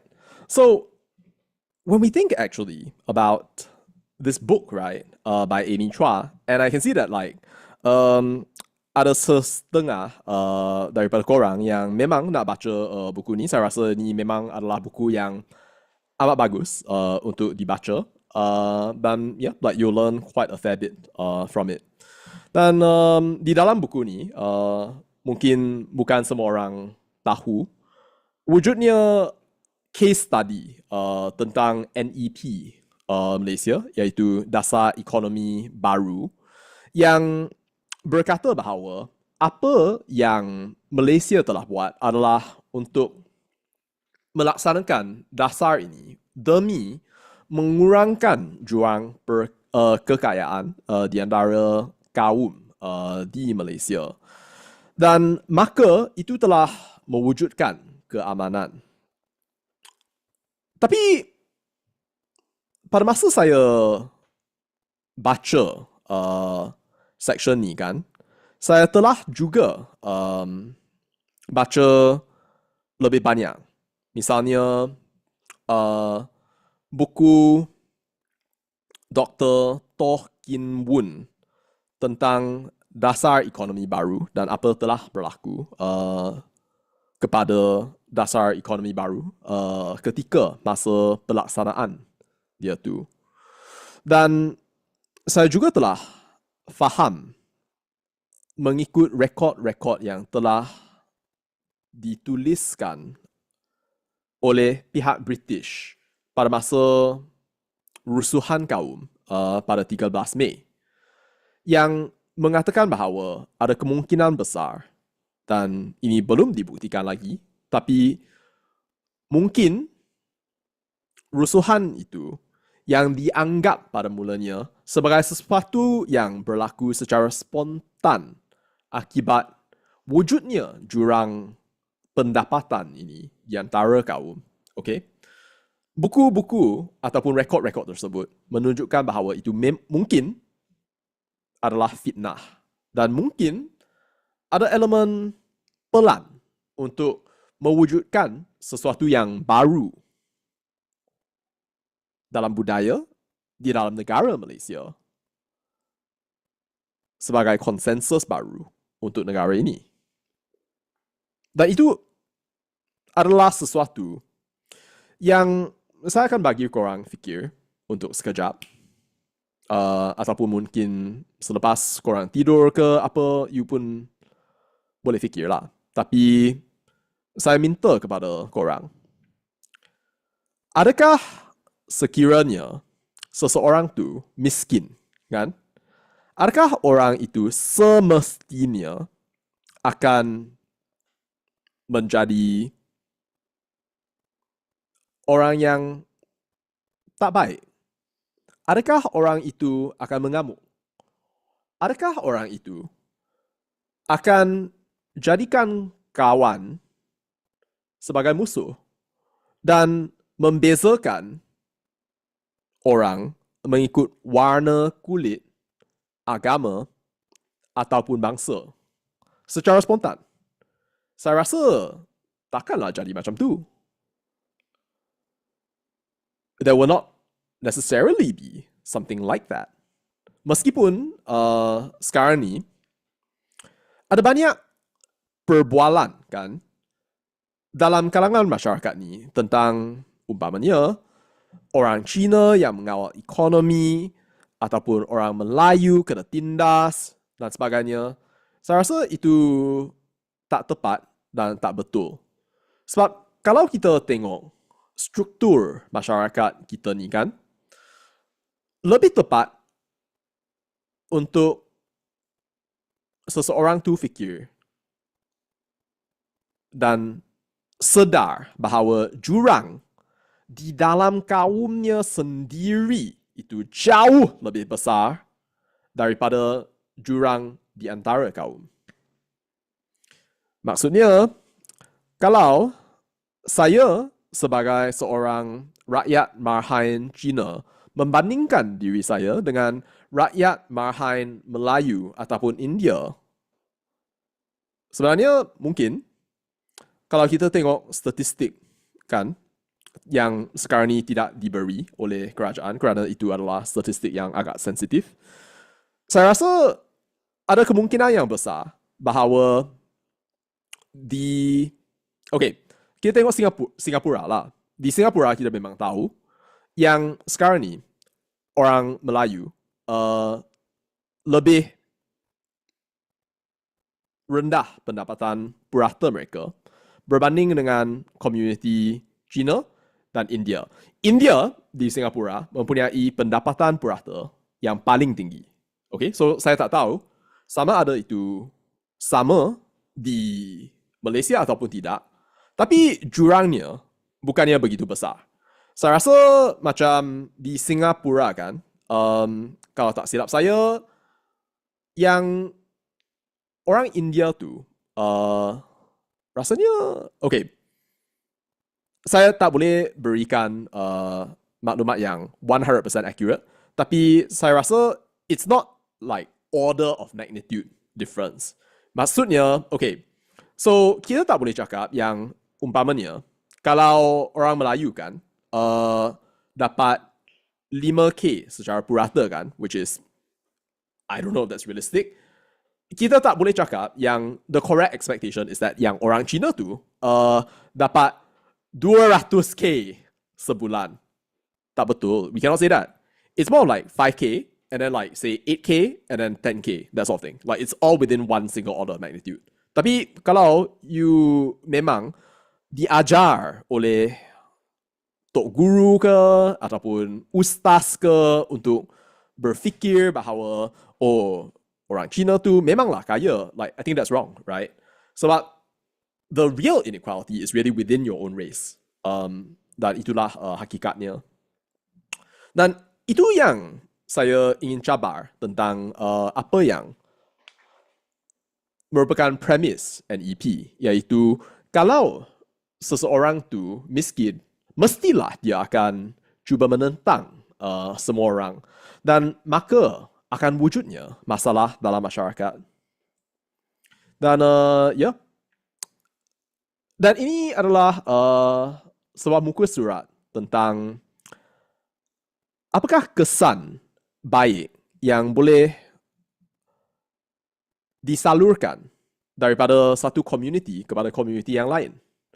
Dan ini hanyalah pandangan Mahathir. Dan kami kena ingat, betul. Ada kemungkinan yang saya akan temu ramah Tun Dr. Mahathir untuk kali kedua. Baru saja saya bercakap dengan press secretary beliau Dan ada kemungkinan yang ia akan berlaku. Kami dah lama bincang. Kemungkinan bahawa saya akan menemu ramah Tun Dr. Mahathir. Barangkali saya boleh menemu ramah beliau dalam bahasa Melayu. Wow, that would be interesting. Well, that could be very interesting, I would say. Tapi mengikut Tun Dr. Mahathir kan, beliau merasa bahawa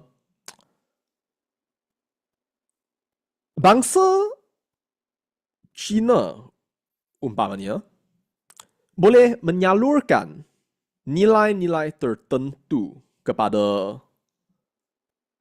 masyarakat Melayu. Dan mungkin korang pernah baca, siapa sini pernah baca buku Dilema Melayu? Sila hantarkan message dekat chat ni.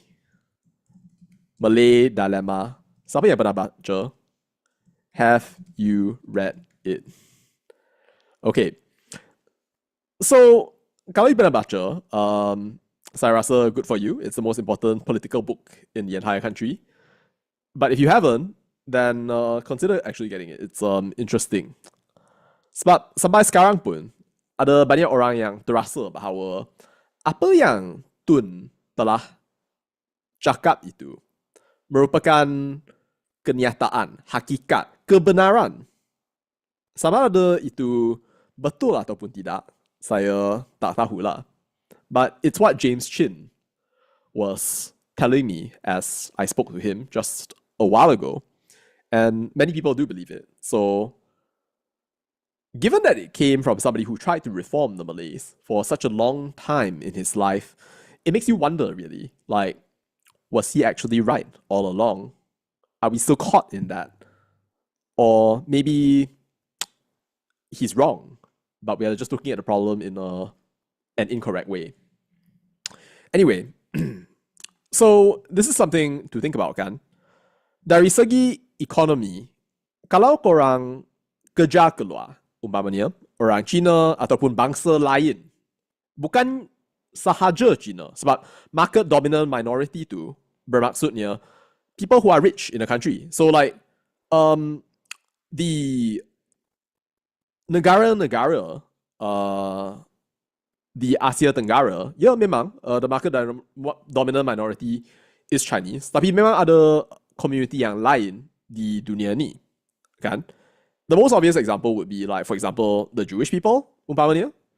In Russia, they are the richest, and in other countries as well, like they have accomplished a lot for themselves, right? I don't have the same hatred towards people who happen to be Jewish, in the same way that a lot of people necessarily do. I don't approve of the war in Gaza, and international communities have called it genocide, and that's a definition I'm not going to dispute.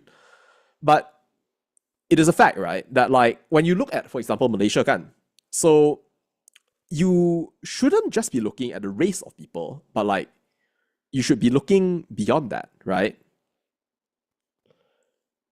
And I feel that kalau kita memang cuma tengok warna kulit dan agama saja, we're missing out so much in this country, bro. Like there is so much out there that you are not looking at if you are only just judging people on the surface. Budak ni budak Cina, oh dia tu kafir. If you just were to look at the world in that way, right, I think that you will miss out on so much, like, I have a name, everybody around you has a name, Zara Qairina pun ada nama. Mungkin pada Buli tu, dia tu budak kecil yang mungkin buat aku rasa jealous dan sebagainya, maka beliau tu dibuli. Like that's the sort of thing, right? Like when we start dehumanizing one another, when we start like treating one another as like others, right? Like that's where we end up facing so many of the problems that we end up facing. And I encourage us actually to think, right, about how we can actually get value from one another in living in this country. It cannot be kamu patutlah gembira, you should be happy, you owe it to me that you live in Malaysia. Tak boleh lah macam tu. Like you cannot say that because like that's just not how that works. Like we were born in this country. Like we have Malaysian citizenship. But you cannot be going up to us and saying, oh, like I owe it to you because I don't. I was born here. So it's just a matter of like how you're going to be really thinking about forming really that sort of association and that sort of partnership, which I think is very meaningful, right? Khususnya untuk korang semua ni yang sedang dengar dan berasal daripada community Melayu, kan? So mungkin ini akan menjana fikiran korang sikit, and I hope it does in some small way. Yang saya nak teruskan kepada ni adalah soalan unity, iaitu perpaduan. Dan saya memang ada nota dekat sini sebab memang ada banyak falsafah ataupun filosofi yang boleh dijadikan sebagai teras perpaduan untuk sebuah masyarakat, kan? So, kalau kita tengok UMNO dan Bersatu, umpamanya, so kita bolehlah tengok je yang mereka tu adalah parti-parti yang lebih berfokus kepada nationalism dan juga sedikit agama, dan memang banyak agama actually sebab it's a Malay nationalist party, the Grand Old Party of Malaysia. Dan kalau agama, like it's obviously going to be passed. And you know what? I'm starting to think that like maybe we should use ChatGPT to do this right here. So let's actually do that. Job. All right. I have here a range of different bases of possible unity for the different races of Malaysia. I want you to map these on in your most accurate estimation over to the different political parties that make up the current political landscape of Malaysia and that correspond to the bases of unity which I propose in front of you in the list that I'm about to provide. Please perform the pairing. Thank you. All right, so let's see. All right, let's see. I'm curious to see what they'll do for like fascism. All right, let's see. Ethnicity, UMNO, MIC, MCA, yeah betul. All right, what do we have here? Religion, PAS, Parti Islam Sel Malaysia, Berjasa, dan Parti... Okay, I didn't even know that Berjasa existed. Then a PAS, Conservative Islamist, Ikram, Influence, NGOs, Muda's Religious Wing, interesting. Social Justice, PKR, dan juga Muda. Actual diversity. Oh, actual diversity, bukannya communist, ya? Ya betul. Historically Chinese majority, but officially multiracial. Warisan, okay, fascism, okay. Ingat, perkasa, iaitu orang ini yang juga teramat menyukai buku Amy Chua. So kalau orang yang sebegini pun suka buku Amy Chua dan terasa bahawa there is something very wrong with our country, kan? Then I think that you have to worry a little bit about what is actually going on. Dan kita boleh tengok lah, right here. Ethnicity, UMNO, MCA, MIC, dan religion to PAS, Berjasa, Putra, dan sebagainya. Like, this is actually what we have really in Malaysia at the moment, right? Tapi ini adalah different bases of unity, things that we can connect around, kan? So like, if I say to you right now, I want to connect with you because you are Chinese, kan? Mungkinlah aku akan jadi Chinese chauvinist dan sebagainya, dikecam sebagai seorang komunis by people like the guy who came in earlier, who has been suspiciously silent. I'm sorry that I traumatized you, sepupu, like while you were lying to us. Anyway, so kalau saya nak bersatu dengan kelompok yang lain pula, I can say, oh, maybe saya nak jadikan negara ini negara terpaling Melayu, maka let's go absolutely with UMNO dan sebagainya. And that is also interesting. Dan okay, mungkin ini dasar devil's advocate sikit. Mungkin saya boleh side dengan penunggang bendera tu yang telah cakap bahawa tak kira lah panji politik dan bangsa, agama dan sebagainya, inilah benda yang paling penting untuk kita fikirkan semasa bulan kemerdekaan ini. Maka kalau kau bukan komunis, kalau kau anak jantan, kalau kau masih ada jati diri yang terterap dalam hatimu yang hampir mati sudah ni, sila pertahankan jalur gemilang. Masalahnya, dunia ni rumit kan? Dan akhirnya, mungkin kita akan ada perasaan sangsi terhadap antara satu sama lain. Mungkin kita akan terasa bahawa orang ni dia dok cakap yang dia nak hormati bendera kononnya, tapi mungkin dia nak tunggang bendera tu sebab akhirnya dia dok nak dapatkan ataupun raihkan undi daripada orang Melayu je. Aku tak percaya kepada orang ni. Aku tak percaya. Kan? So that's where, kan, all of this sort of like distrust, kan, it will start existing. Aku tak percaya yang korang sebenarnya suka akan bendera tu. Aku percaya yang kau sebenarnya cuma nak tekankan agenda engkau yang merupakan udang di sebalik batu. And itu adalah sesuatu yang tidak boleh dinafikan. Sebab kalau kita tengok PAS pun, UMNO pun, dan sebagainya, they do have their agenda. Itu adalah foundation mereka tu. Kita tak boleh nak nafikan cakap yang ia tak wujud. Because it does exist. It is there. It is out there. And you cannot be saying, it's not real. Aku tak percaya. It doesn't work that way. We cannot say that. So,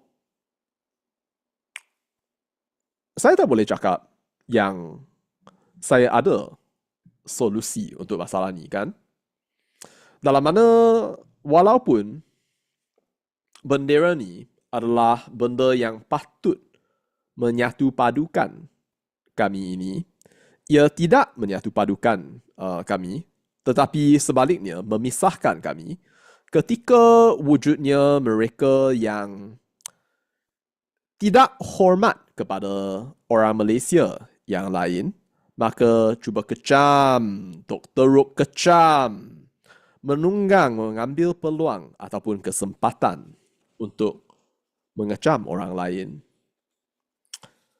Tapi at the end of the day, right, what do we really have? It's very interesting to think about what it really means, right, to be a Malaysian and how we can actually get over this. Sekarang ni, dalam abad ini dan juga bulan kemerdekaan ni, saya rasa bendera ataupun jalur gemilang ni telah pun dijadikan sebagai alat senjata untuk sesetengah pihak, maka ia tidak dilihat seperti dulu dan hanya dilihat sekarang ni sebagai senjata. Dan itulah sesuatu yang agak sedih, saya rasa. Tapi yang penting, saya rasa we need to find a way to de-weaponize the flag. And I think to actually look at it in a more holistic way. Kalau memang ada orang yang buat salah, I think that we need to understand the context. Mengapa orang tu buat salah? Adakah sengaja? Adakah dia memang buat sebab dia memang benci negara dan akhirnya dia nak buat begitu? Those are all things, right, that we really have to think about, kan? And I think that we need to have a more honest conversation, kan? Macam kalau PAS pun, kita nak faham, adakah kau memang hormat kepada bendera tu?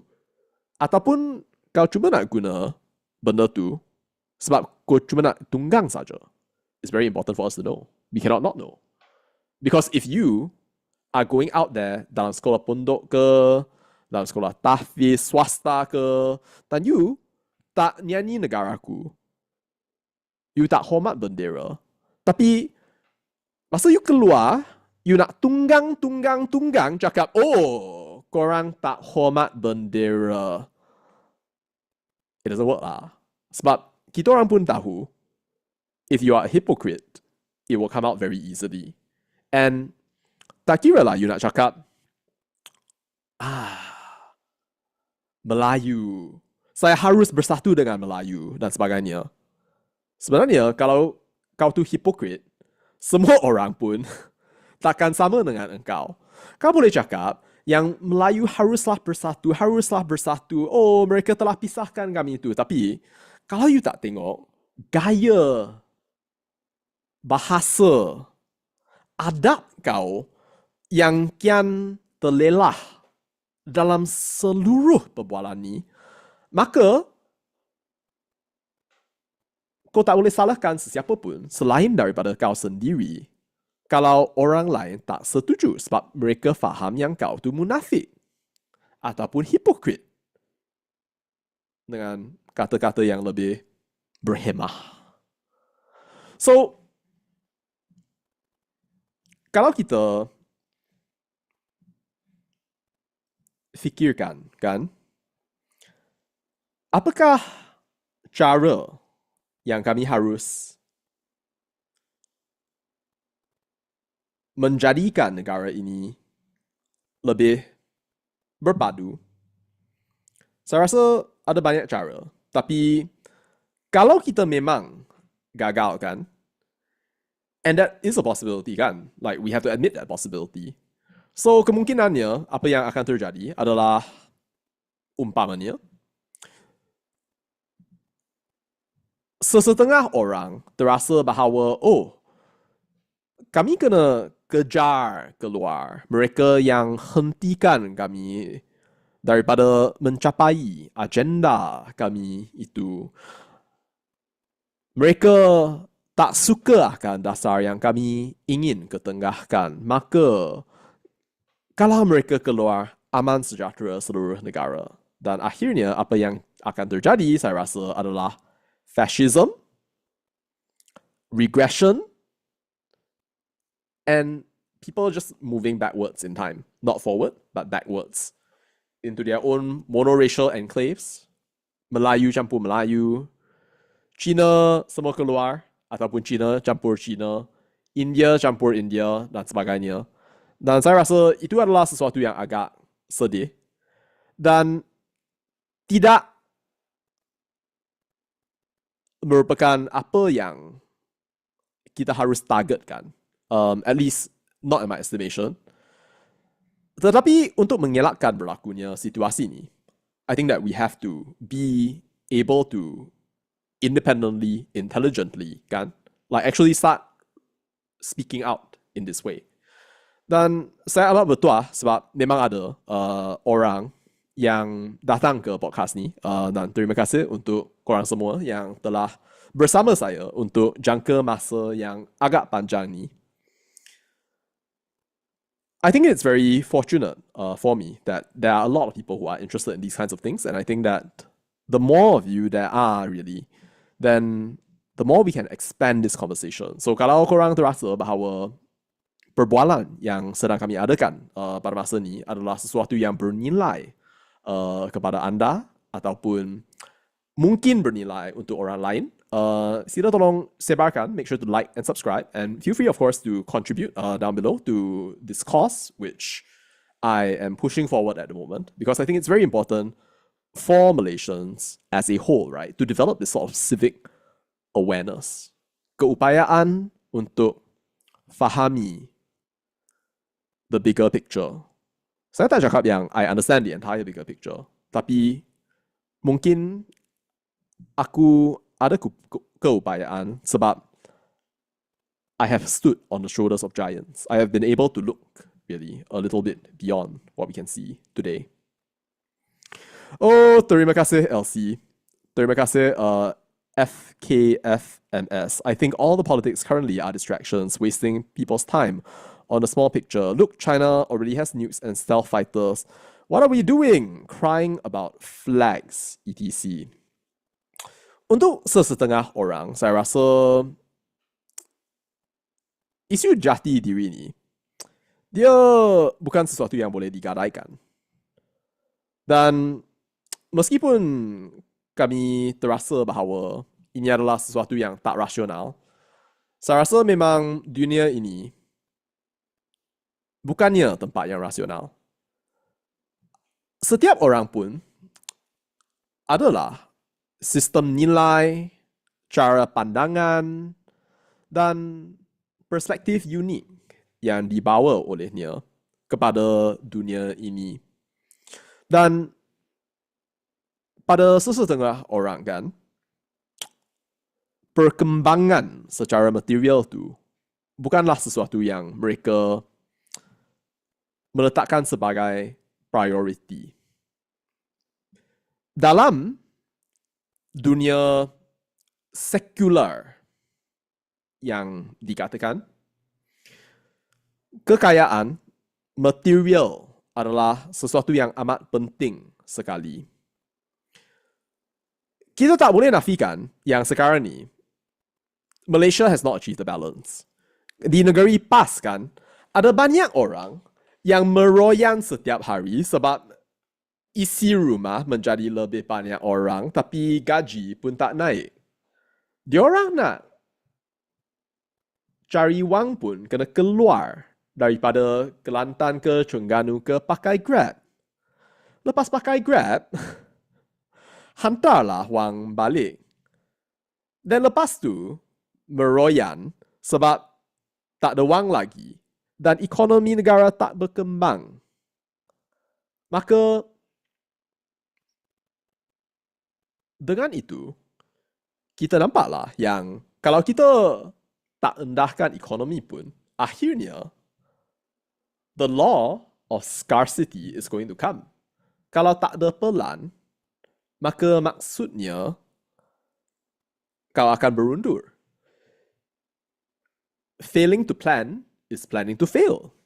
Itulah sesuatu yang memang kita kena faham.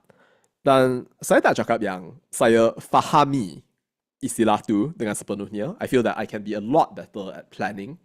Saya memang boleh lebih pandai dalam istilah planning ni yang belum aku kuasai setakat ni. Tapi memang saya rasa ini adalah sesuatu yang harus kita fikirkan.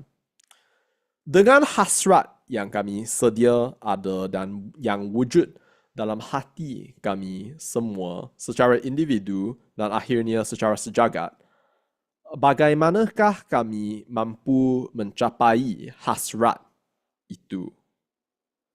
Kalau kami tak mampu pun nak berbual tentang hasrat-hasrat itu, maka apakah yang akan terjadi kepada hasrat-hasrat tersebut?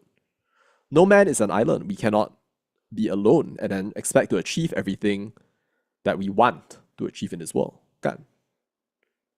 So, kalau kita cakap China ada nukes dan sebagainya pun, akhirnya kita kena fikir lah, like, do other people in our country want nukes?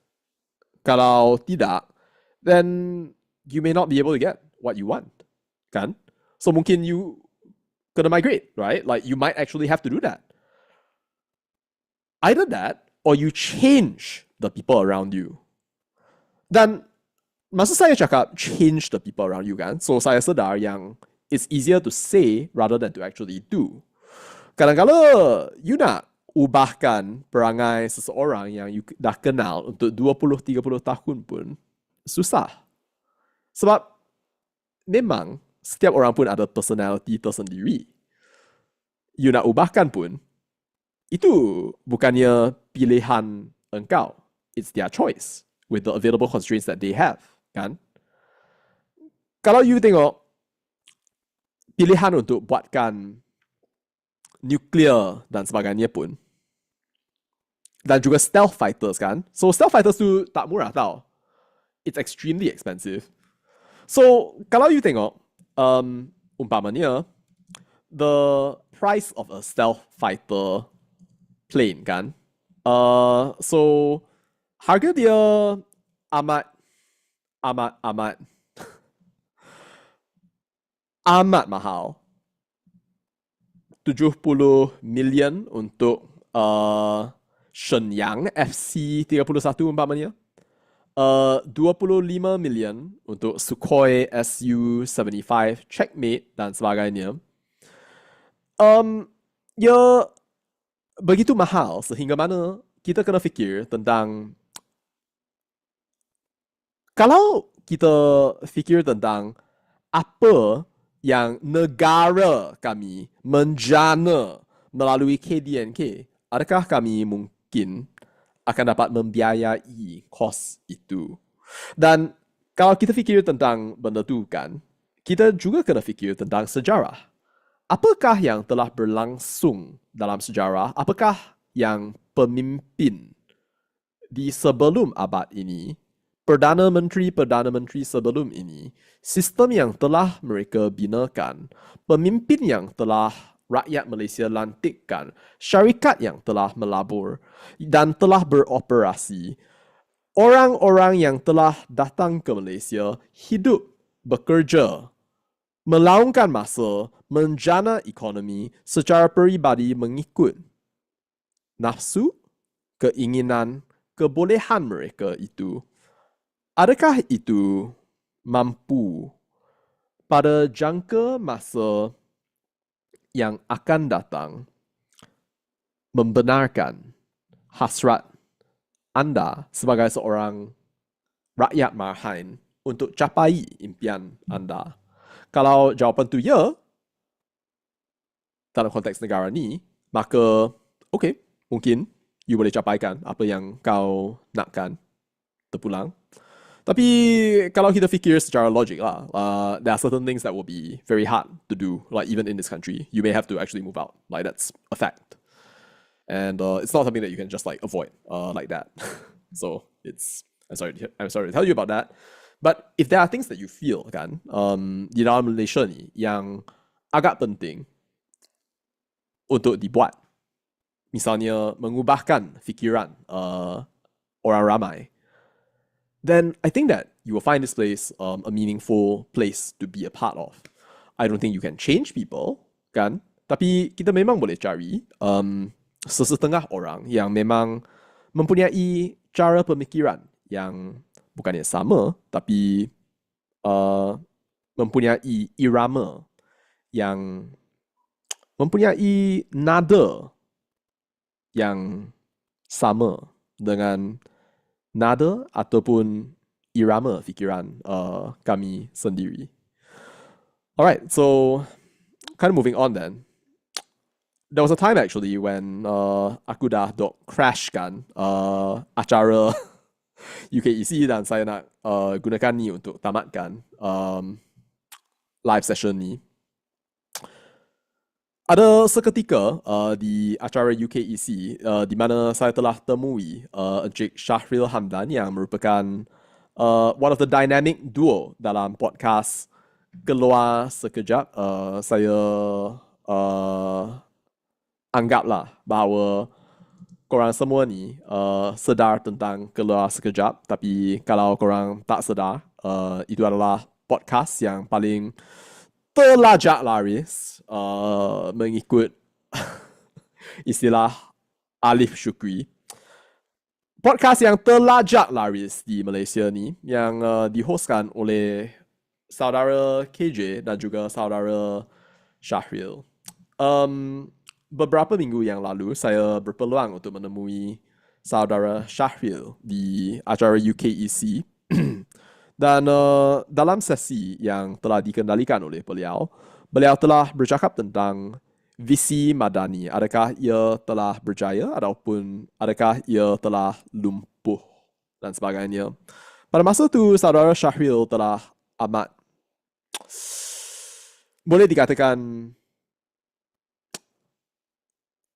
sinis ataupun penuh dengan kritikan terhadap apa yang telah berlaku bukan sahaja di dalam era Madani, tetapi dalam semua abad yang telah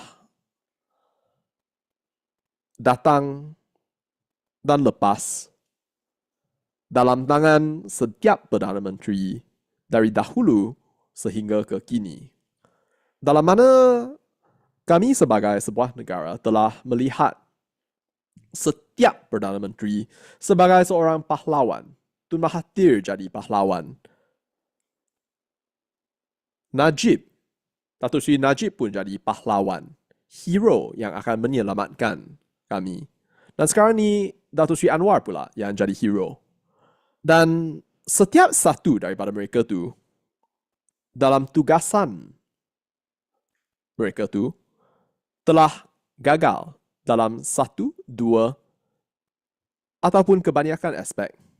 Sehingga mana mereka tidak boleh lagi digelar sebagai pahlawan, tetapi hanya sahaja sebagai tokoh sejarah yang telah mewariskan legasi yang perlu kami gunakan, laburkan demi masa depan yang lebih baik. Mengikut cara pilihan kami. Bukan sahaja pilihan orang lain. Kami anggap seringkali bahawa we don't have a choice. Kami tak ada pilihan. Mana boleh ada pilihan? Ada orang lain yang akan pilih untuk kita. Dan sebagai seorang yang bukan Melayu, itu adalah perasaan yang sering didatangkan kepada korang semua yang berbangsa Melayu. Ini adalah perasaan yang sering didatangkan kepada saudara-saudari kau yang berbangsa bukan Melayu. Bahawa mereka tidak boleh menentukan apa yang akan terjadi di dalam negara ini. Jadi, tak payahlah datang. Undi buat apa? Maka, mereka pun beredar, keluar daripada Malaysia. Dan dengan itu, yang mungkin akan berlaku, saya rasa sebahagian daripada kekayaan ataupun keindahan negara Malaysia akan kian pudar.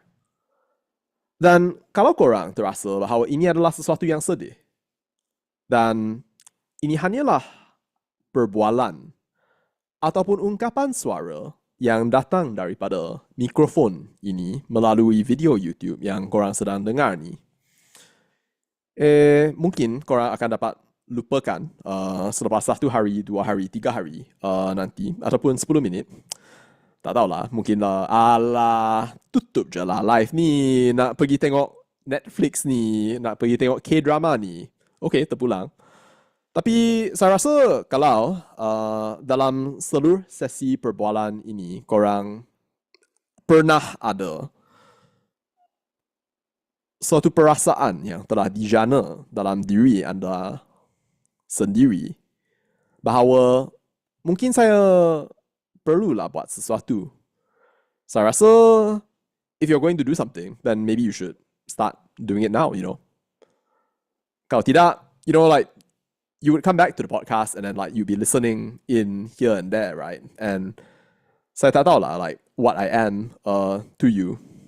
Tak tahu lah like budak gila kah, budak bukan Melayu yang merepek 2 jam dah. Okay, terpulang. I mean like you can see me however you want. Tapi saya rasa kalau bukan untuk saya rasa untuk kau sendiri lah. Like if you feel that there's something meaningful about what you've heard here today, then I encourage you to explore your ideas. So this is where we are at the moment. Okay, so I know that it's been quite long already. So terima kasih kepada the 19 of you who still remain, even the 20 of you who still remain, even after all these 2 hours that we were together. I'm impressed at all of you. Wow, I'm shocked. I might be a little bit more impressed at myself because I've managed to talk for about 2 hours straight though. But and here we come to the end of our time together. Any questions? Ada tak soalan. Okay. So I will set a timer. It will be for 2 minutes. If there are no questions in this time, then I am going to call it wraps. All right. So like set a timer for 2 minutes. 2 minutes starting now. All right. So ada soalan tak? Do you have any questions, comments, feedback? Anyone out there, at least someone who is trying to talk sense to all Malaysians. Thank you. Terima kasih kerana menonton saya pada hari ini. Saya amat berterima kasih kepada korang semua yang sanggup meluangkan masa bersama saya. Saya rasa ini adalah sesuatu platform yang amat bagus untuk saya berbual dengan rakyat Malaysia dan untuk saya klarifikasikan fikiran saya sendiri.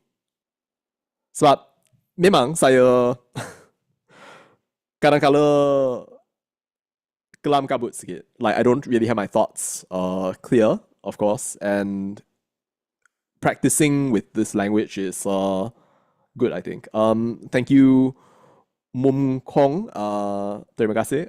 Thank you so much for coming and watching. Does anybody have any more questions right here?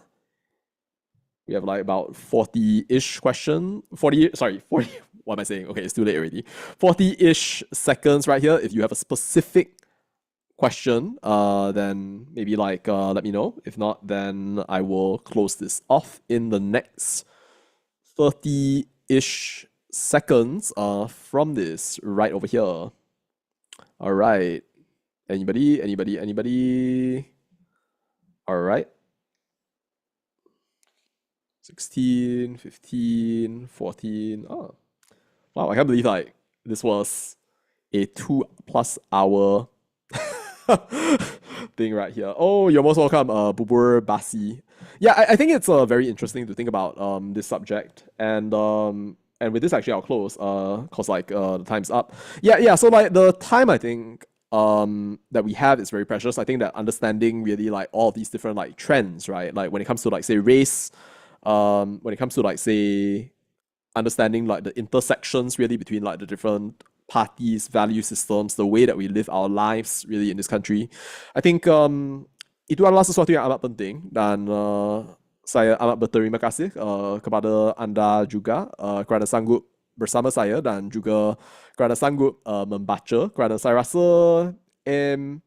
kalau kita baca tu saya rasa kita adalah makhluk saya rasa yang jarang dijumpai di dalam negara ini sudah because like reading is so rare nowadays, you know, like it's it's not common nowadays. So if you can actually read it and if you think about it and you find something interesting, then it will have been an honor for me to be able to serve as that light for you in the small way that I have been able to. Thank you, FKFMS. And yeah, thank you. And if you haven't subscribed to the channel yet, so please go ahead and hit subscribe. Tell a friend about this, about these conversations. I'll try to stream Wednesdays, 8 p.m. And I look forward to seeing you all again sometime soon. For now, selamat sejahtera dan selamat sepupu. All right, that's all to say about that, and bye.